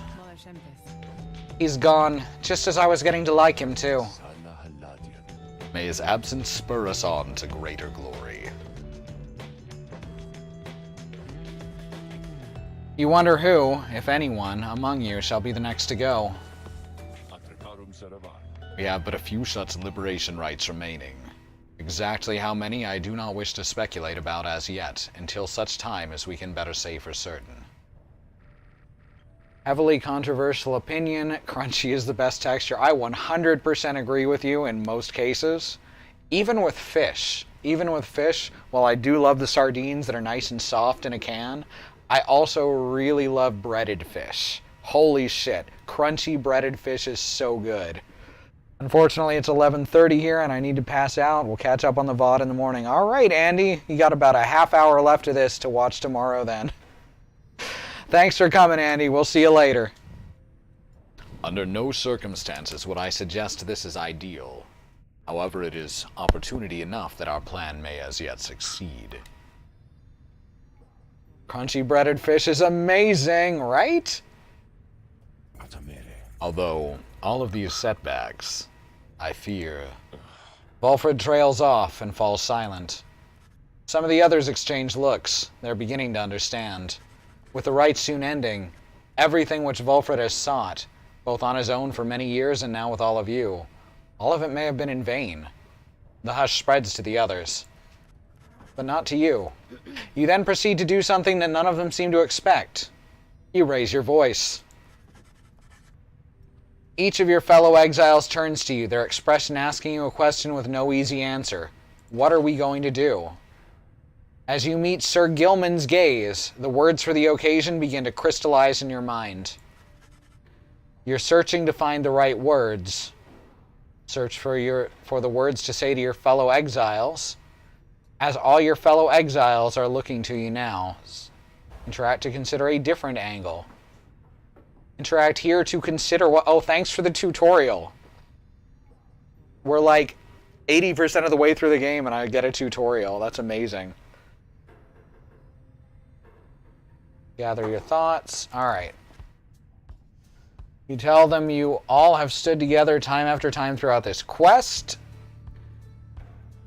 and are now poised to seize upon a glorious opportunity. All right, let's find a different way to put this. You tell them that you are not going to mince words with anyone here because by now each of you knows each other well. As that would be a grave disservice to the group. You tell them that you've struggled to have come this far across the downside through many challenges you've faced, or only to reach this low point in your journey. You tell them you've all stood together time after time and are now poised to seize upon a glorious... I think only a hollow fool would turn back now. Oh, I like that one.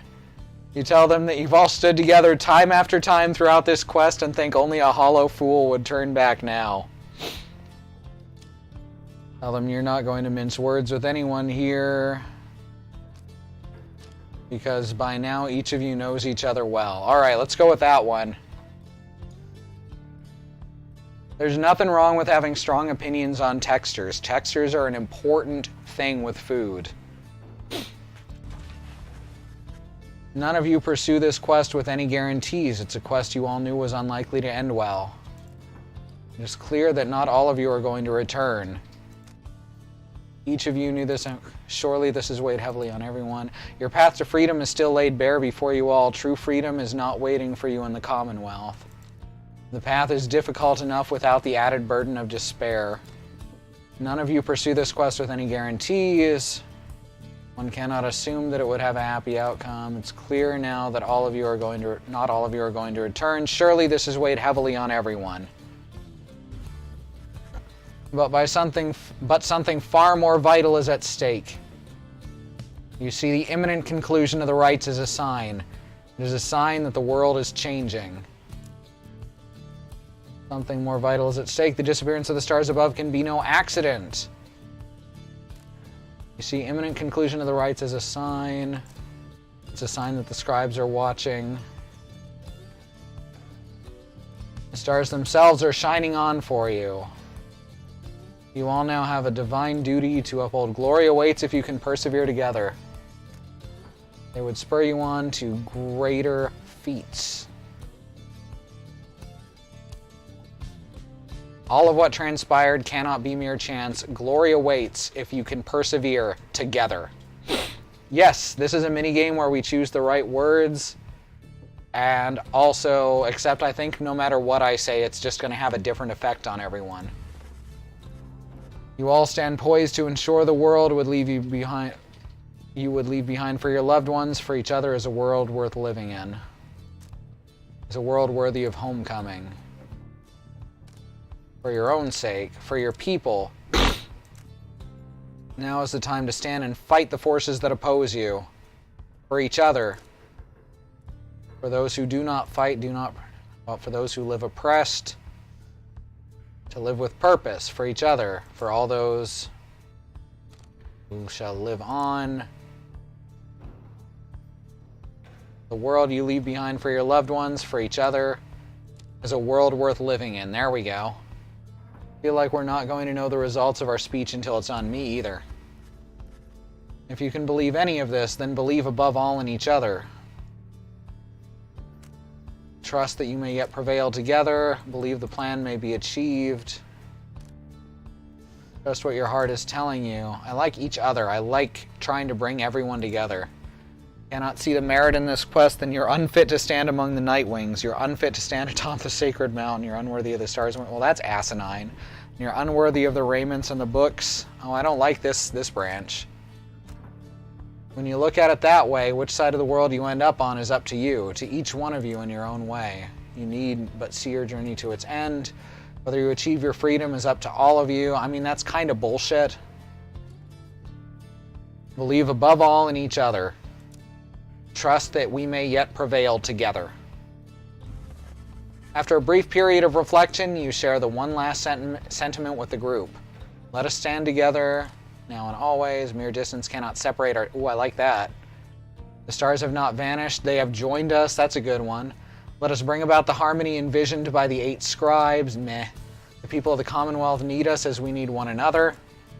Let us stand together, now and always. I like mere distance cannot separate our spirits. Then you join the others in silence. Thus do you remain together with your thoughts. No one speaks for a time, but then. Your bluntness is appreciated, reader. You might have had success upon the blood border, thusly spoken. And let us see where our path leads. Thou wouldst dare change the ancient world, reading one, and yet thy words are tinged with certain truths. May long the stars remain a light for you, reader madam. All the while, Volfred remains watching you intently. Then his expression softens and he smiles. You're right, of course, my girl. We are the Nightwings. It is precisely as you said. Mere distance cannot separate our spirits. Lead us then, reader, to the end of our quest and the dawn of the new age for all our kin. Everyone, for the Nightwings. Everyone responds in kind. They stand with you no matter what. They await the outcome of your vision of the stars, which burn with renewed fury, because now the last rites beckon. Each of the Nightwings gains +1 hope permanently. Mere distance cannot separate our spirits. The stars above now burn with what appears a desperate fury, many more of them than usual. Your path is yours to choose amidst a myriad of stars. Are we, like, actually at the last round? I thought we had a couple more to go.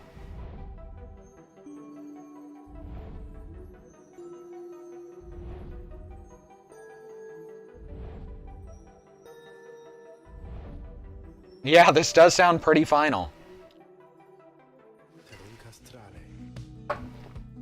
The stars of the 8 scribes, they shine together now as one. The lone minstrel draws breath as though surprised by what he sees. He backs away and averts his eyes. This is another sign the rites are soon to cease. Few chances yet remain. They keep saying few chances you have met during your journey. Alright, what do we got here? The dissidents are currently at the top, which means we should knock them down. That would put us against the withdrawn, though. The essence is gone. I kind of want the tempers, but I don't think we're going to be able to manage that. They are way down there.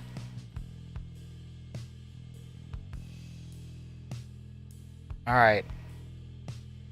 We should take out the withdrawn and the dissidents if we have 2 rounds.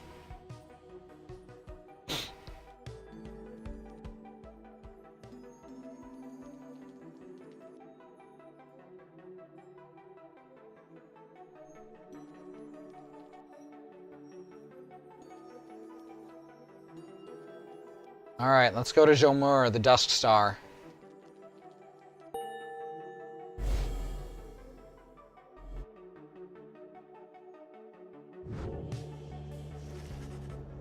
The The stars reveal to you a path toward the spring of Jomur, where the rites shall soon continue. Come morning, your travels shall continue. But for now, everyone needs rest.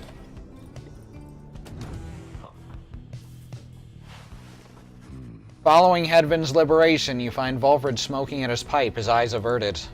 He looks up and smiles as you approach. Hello, my girl. Excellent work back there. Thank you for your perseverance. Though I was just reflecting on how very fortunate I've been in all of this. Not just me, but really, all of us who had a chance to stand with Hedvin here. Ours is admittedly a somewhat desperate plan. 55%. It was vital to me, should the Nightwings rise again, that it be under proper care and guidance. I was thinking how well Hedvin served in that capacity. Whatever is to be the outcome of this, no doubt his presence shall be missed. My agents and I, we were unsure of him at first, a common boy like that, completely unacquainted with the rites. But in the end, I felt that he was worth a shot. Someone like him, sincere, determined, with loyal friends and desperate to get home. Those qualities alone speak volumes. He then falls silent for a time. I have every faith that he shall strive on our behalf now in the Commonwealth, and it is my hope that he yet finds the one he sought. You and Volfred speak a little more of Hedvin for now. You're left wondering what shall become of him in the Commonwealth.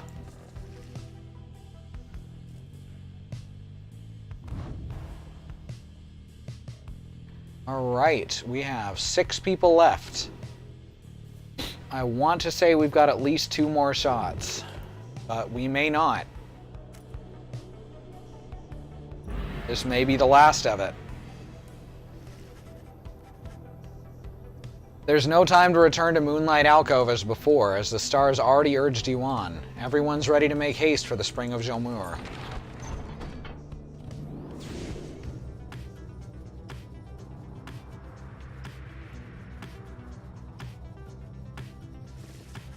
Volfred approaches as you fly above his hidden lair in the Moonlight Alcove. You can't help but wonder if you shall ever return there. A dear alcove. I've asked my agents to break down the place. It soon shall be gone if it isn't already. We shall not be returning. We've not time to do so anyway, and with Oralek back among the living now, and no longer fond of me, I dare not think what he would do with it. Unfortunately, hiding places are of little value once they're found. Once all of this is over, those of us who do not manage to return, we shall have to find another place to live. Well, to try to live at least.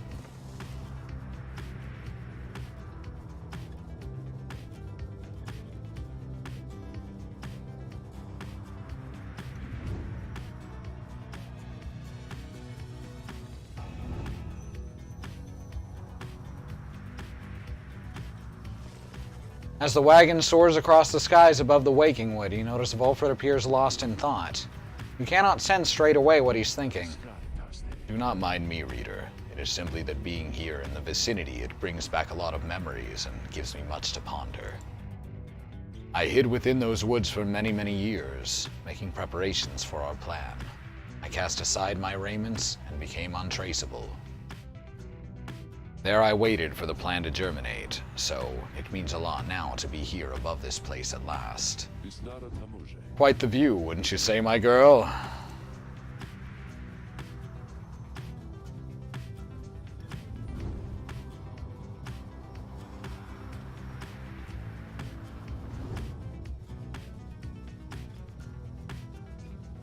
And on we go.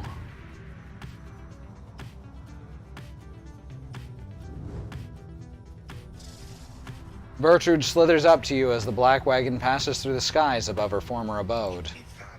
Our kind who lurk below, they would scarce believe we soar above them now. We told them when Sandalwood came to fetch us that we shall not return for some time. Our most accomplished laborers, with whom we shared so many moons in exiles, we trust that they shall carry forth the reputation of our services, for we taught them all we know. She seems almost nostalgic as she lists off the various services provided at Big Bertrude's. Curses, balms, potions, powders, cleaning reagents, sleep medicines, fungicides, seances. Big Bertrude's earned quite a name for itself throughout the downside. For these and other things. Ugh. When we're finished here, provided we do not return from whence we came, we shall return to our establishment and carry on our business there, for there is much demand.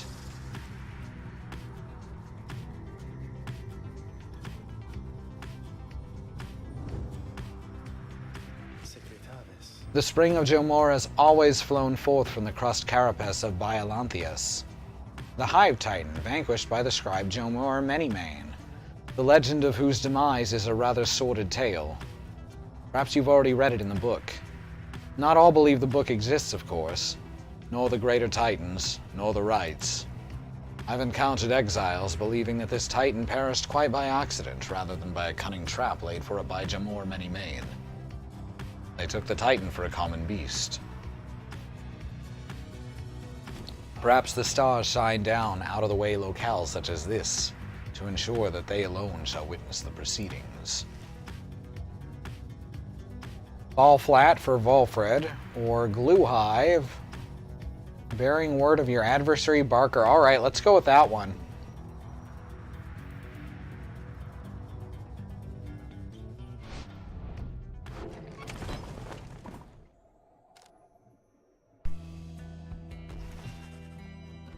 As you walk through a dark corner of Glue Hive, you sense a presence of some sort which reaches out to you. It presents to you a vision of your adversary you expect to face in the coming rite. The apparition is aware of your next adversary in the rites, Barker. It offers to sway the coming rite against him in your favor. Accept and your adversary shall suffer a misfortune that inhibits his performance. Nothing permanent, it claims. Decline, and the apparition shall extend its offer to Barker instead.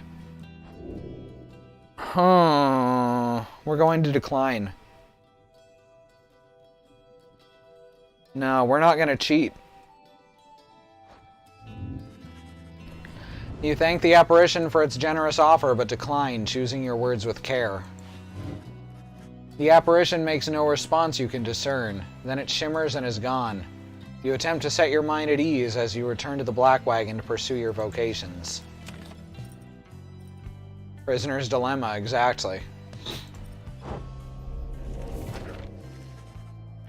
I don't know if Barker is trustworthy enough for this. But... well, we'll see. This afternoon you feel especially drawn to the Book of Rites and find a place to look upon its words. Through greater understanding comes the reader's influence. Alright, +1 presence, or +2 presence. Inspiration comes to you in a flash, whether from the book or from within, you cannot tell. There we go. You would have stabbed the shadow thing. I'm not sure that would have worked. It seemed to be pretty incorporeal. Right, we just go to the Spring of Jomor. Here we go. It's maybe our last battle tonight, which means next week's stream may be very short if this is in fact the end. I'll come up with another game to play just in case. Stop the wagon, now. The Black Wagon has shuddered to a stop en route to the Spring of Jomor. There's some commotion as Volfred motions for everyone to be still. There, ahead. It seems we have a visitor. He points into the distance. However, when you scan the horizon, everything is still. You see no sign of whomever Volfred referred to. Still, he indicates caution. I am certain that I saw someone directly in the road. A tense moment passes, then another. Then, Volfred tenses up. There he is. Look, there. You look toward where he signals, and then at last you see the cause of his concern. There's no mistaking who it is. Oralek stands there, near motionless, atop some forgotten rock jutting from the dry flats, a fair distance away. He stands directly in the path of your Black Wagon, yet he shows no sign of acknowledging the wagon's presence. He appears only to be waiting for something, likely for you. Volfred gets your attention, quietly. Well, my girl, I'm open to suggestions here. Orlek likely hasn't come to pay a social visit. Orlek stands in your path. What shall you do?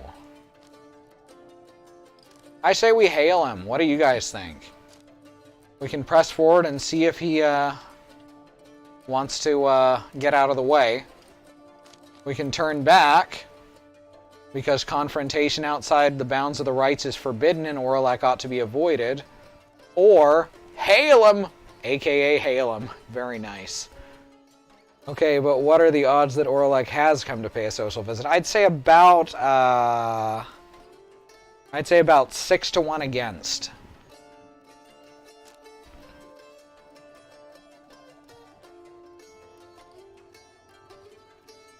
All right, well that's 2 votes for hail plus mine. I think we're gonna hail him. There has to be a way to reason with Orlek and bridge differences between him and his former triumvirate. Perhaps he's come to negotiate. Those are some damn good odds. I'm uncertain Orlek is willing to be reasonable at this point, after everything he's been through. Though I am hopeful you're right. You give the signal for the drive imps to start the wagon and head toward him. But just as you reach the point where Orlek once stood, he's vanished. Surveying our strength, perhaps. His motives are plain, but his intentions unclear. Indeed, Orlek is nowhere to be found now. The unnerving encounter causes everyone to fall silent for the remainder of the trip.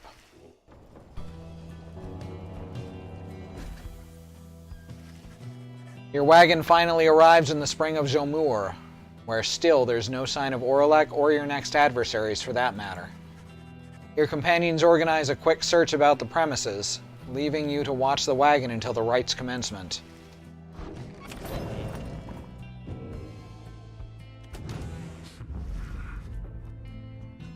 I mean, that's possible, B, but it seems okay. Okay. I think we figured out where he went. Something's wrong. Someone's here, alone, with you. Orlek seems to be examining various objects in the wagon. Whether he's noticed you can't tell. What he's doing here and how he got in unnoticed, you can't imagine. You watch him go about whatever he's doing, examining all sorts of things that you and your fellow exiles gathered on the journey. He shakes his head. All of these... Is this the right voice? All of these trinkets. Is that about right? I don't remember. We've only seen him once so far. This wagon, it is most different now. Welcoming, yet I'm unwelcome here, it seems. In my own damn wagon. He directs his gaze at you, acknowledging your presence for the first time. Ooh, he does have 2 sets of horns. Huh. Maybe that's part of a hat. Even though he's not wearing a hat? Could be. You, a mere shadow. Tell me something. Who are you to them? Orlek wishes to know your connection to the Nightwings. I'm their friend. You tell Orlek that you've traveled all across the downside with this group and count them as your trusted friends. It's a different group now than in his day. A friend, is it? Beware then, for the Nightwings do not always treat their friends with all due charity.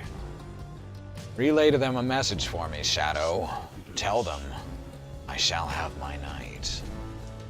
He strides right past you toward the door, but then he turns to you again once more. Man, this guy's always got to have the last word, huh? I shall have my night. Then Orlek is gone. Well, let's pat the drive imps.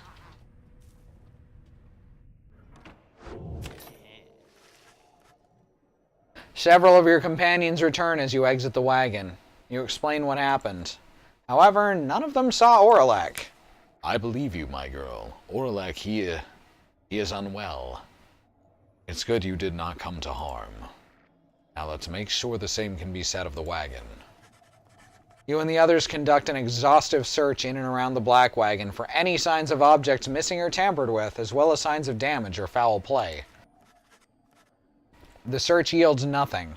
No one finds any sign that anything was moved or tampered with. Even the drive imps seem totally calm.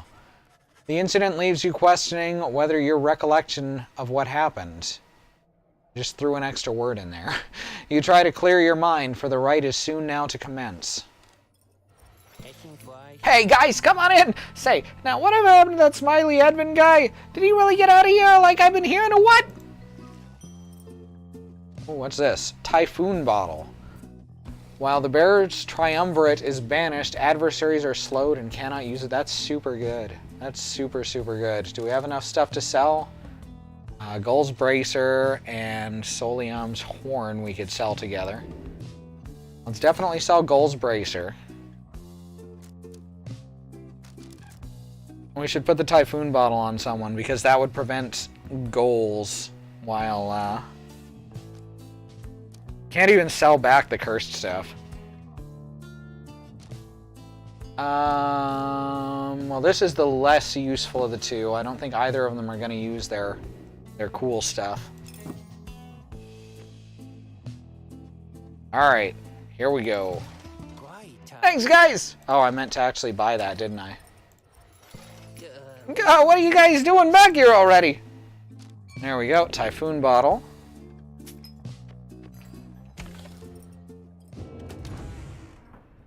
Orlek almost has Jody level horns. Yeah, he hasn't been down here quite as long, I believe. Alright,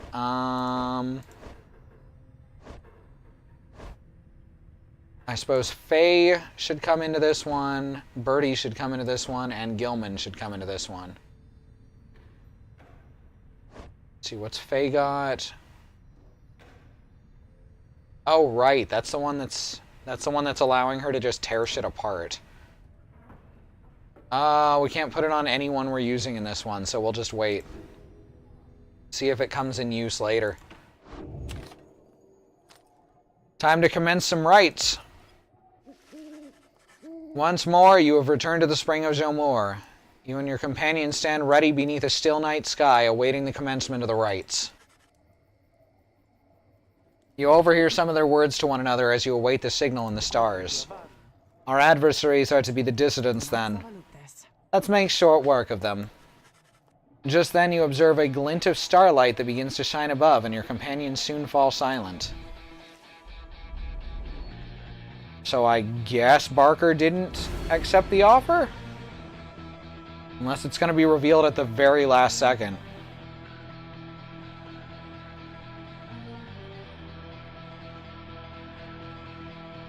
After your adversaries grasp the orb, their auras shall slowly shrink rather than vanish.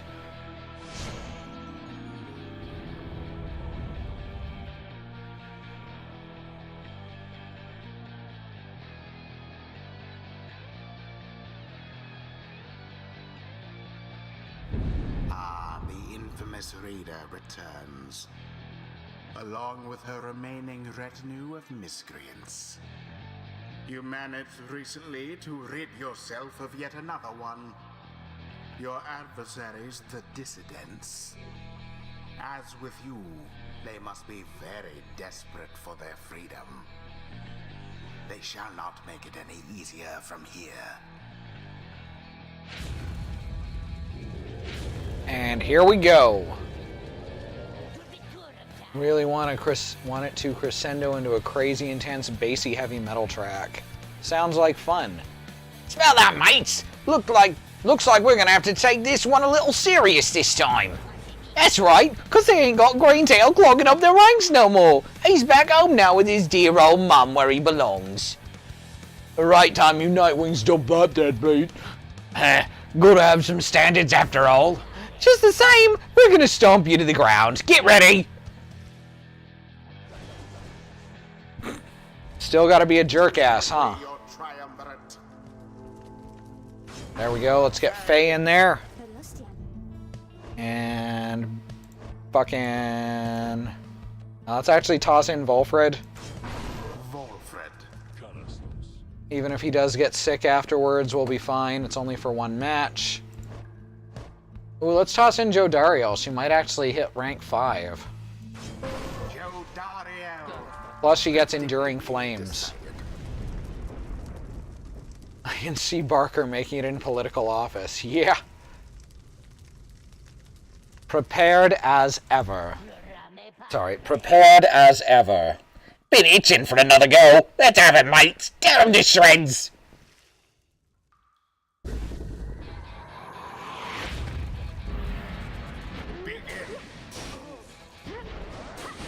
Oh, shit.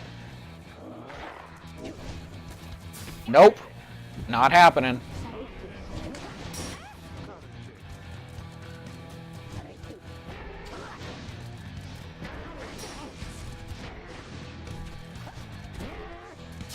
Oh, what? Why was my thing apparently that still shrinks. So that's not great.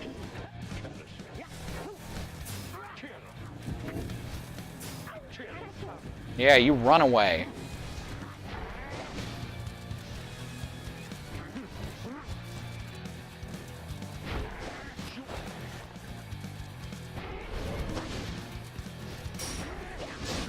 There we go. Just run on through. Dash for it. Oh, right. Fuck. Okay. I don't understand how that hit Volfred.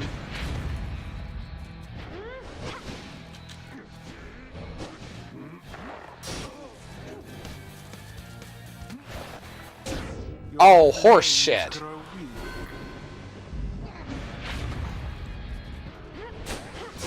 God damn it. This is getting ridiculous. Look at that, he jumped into my fucking aura multiple times there.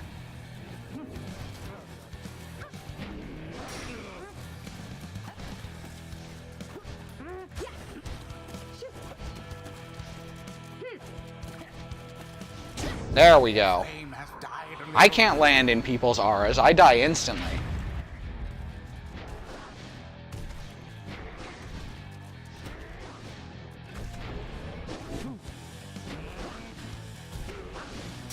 God damn it, I meant to dash there. I fucked it up. Oh, come on! Ah! Yeah, I have no reason why they can just kind of hop in and out of my auras.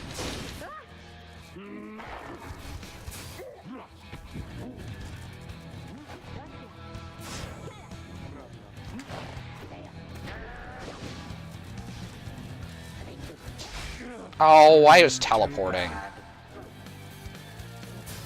There we go. Get it, Faye. Faye is really good at making these long dashes. Well, what am I waiting for? I don't understand.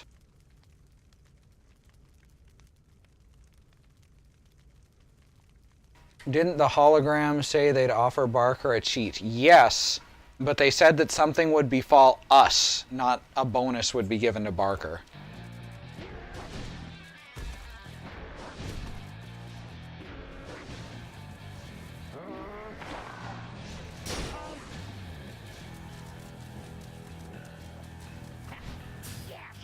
See, they can just walk into my fucking auras now. Ah, god damn it. Bloody shit. They're literally just walking in and out of my auras without being harmed. I don't know if that's a special ability that I don't have access to or what.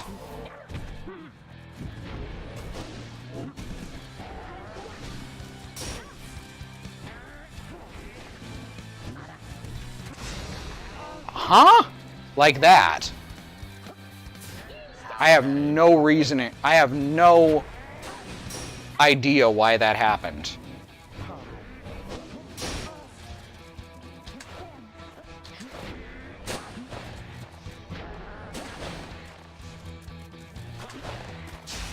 come on.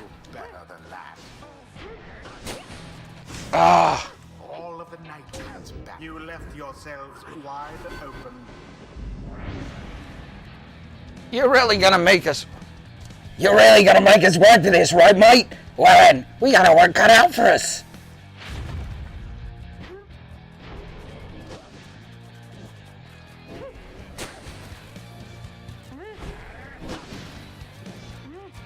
There we go. Pyre weakens. Beautiful. Once more like that, and we are finished here. Oh, come on. I keep getting stuck on edges.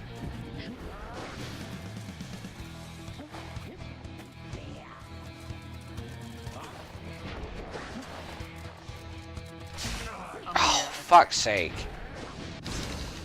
Simply abhorrent. Yeah, that's fine. Wow, the voice is actually laughing at me. Perhaps you are unworthy.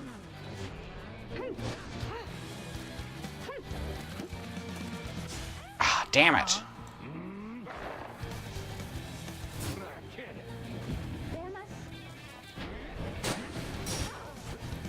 They are really determined to get rid of Joe Dario. Fuck. And it's specifically Joe Dario. Oh, come on! I didn't even touch the fucking... I don't think I touched the damn thing.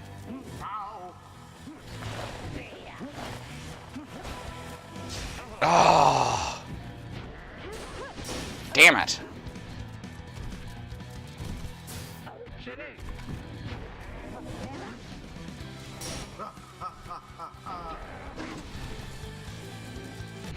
Oh, fuck.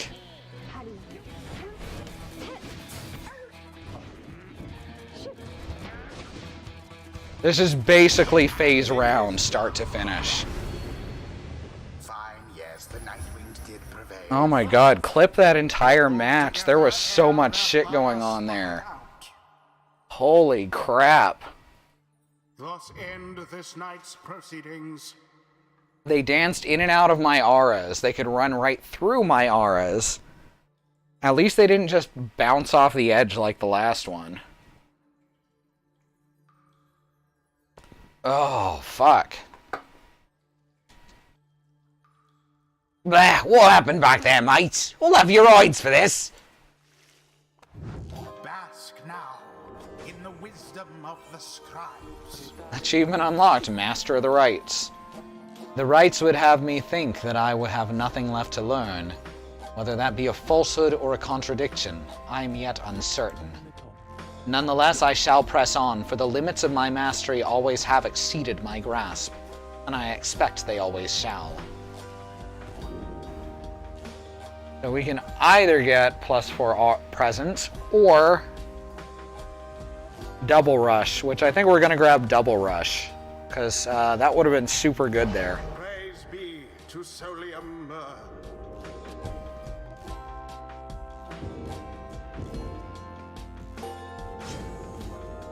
Alright, Volfred gets a second ability. My old friend. The rites demand we act as of one mind, in perfect unison and harmony, and free of any doubt. I have grown more accustomed to being a part of the Nightwings of today. Alright, so permanently gains +5 hope, which is great. Or when using his shield, his allies are shielded as well. See, that's a good thing. I'd need to pay attention to the whole battlefield at once, but I think it's worthwhile to try. Jody's mask is badass. You may go now at your earliest convenience. Very clever.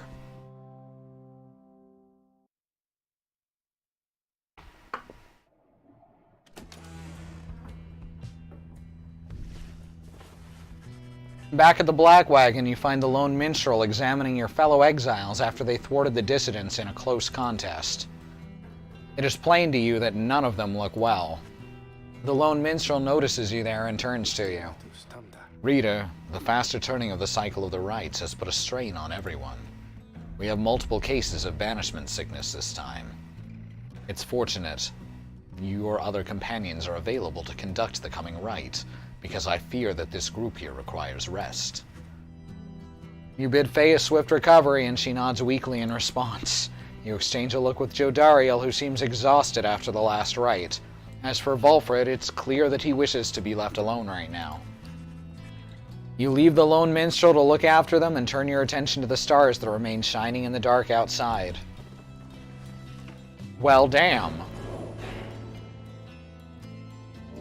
The stars yet shine for you, revealing various paths forward. You gaze into the darkness of the night. Seek now your destination. Alright, this is we're choosing the first match for next week. Kelmer, Lou, Orez, just those three. So we can either fight, his name is slipping my mind, and that makes me feel real dumb because he's one of my favorite actors. Bruce Campbell, thank you. We can fight Bruce Campbell. We can fight Deluge, or we can fight Lendl, Chungus number 2. He's not even good enough to be Chungus number 1. Alright, strategically, none of these people matter. So, anyone have a preference? Lendl, Ignarius, or Sir Deluge? Chungus number 2, Bruce Campbell, or Sir Deluge? Kind of want to see more Ignarius. He is the one we've seen the least of. Well, Lendl we've probably seen less of. No, we've seen a bit more of Lendl, but Lendl's also really boring. Alright, we got one vote for Ignarius. B, do you want to keep your vote on Lendl? Lendl at Lou? He's a Chungus, but not in a way that's fun. B says whichever. Alright, we're gonna go for Bruce Campbell. And that'll be our first fight next week. Very well then, reader. Once more, you shall face Ignarius and the Tempers when next the stars align. We may set a course for the Hulk of Orez at dawn. For now, please get some rest in the remaining dark of the night. Alright, let's cut it short there. We don't need to see who we're interacting with just yet. Thank you, everyone. You voted Lou because of the red. That makes sense. Thank you, everyone, for coming. This game's drawn to a close. Next week may be our last stream. I thought we still had a couple more rounds to go, but I guess not.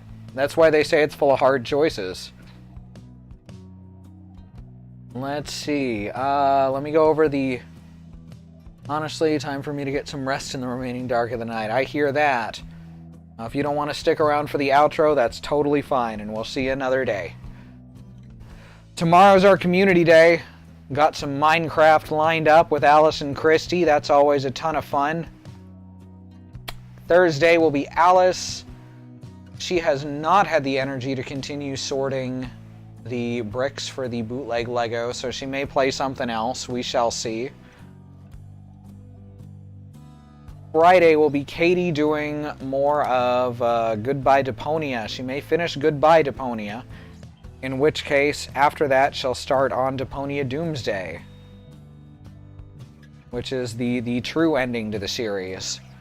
Saturday morning is Christie's wildcard stream. You know, it's a replacement for the Saturday morning cartoons that we no longer get. That's the way I see it. Sunday will be Zoo continuing with Earthbound, which, while it's Earthbound, you just can't go wrong. And Monday will be Christy doing something. You got anything planned? No. She does not know what she's doing next Monday, so we'll see how that goes. Oh, and then Tuesday is back around to this. It's going to be great. Thanks for those who cheered. Thanks for those who watched. You guys are awesome. And I'm glad that we can keep doing this because of you guys. And that's still amazing to me. So thanks everyone for watching. Follow our team down below. They're great. And good night.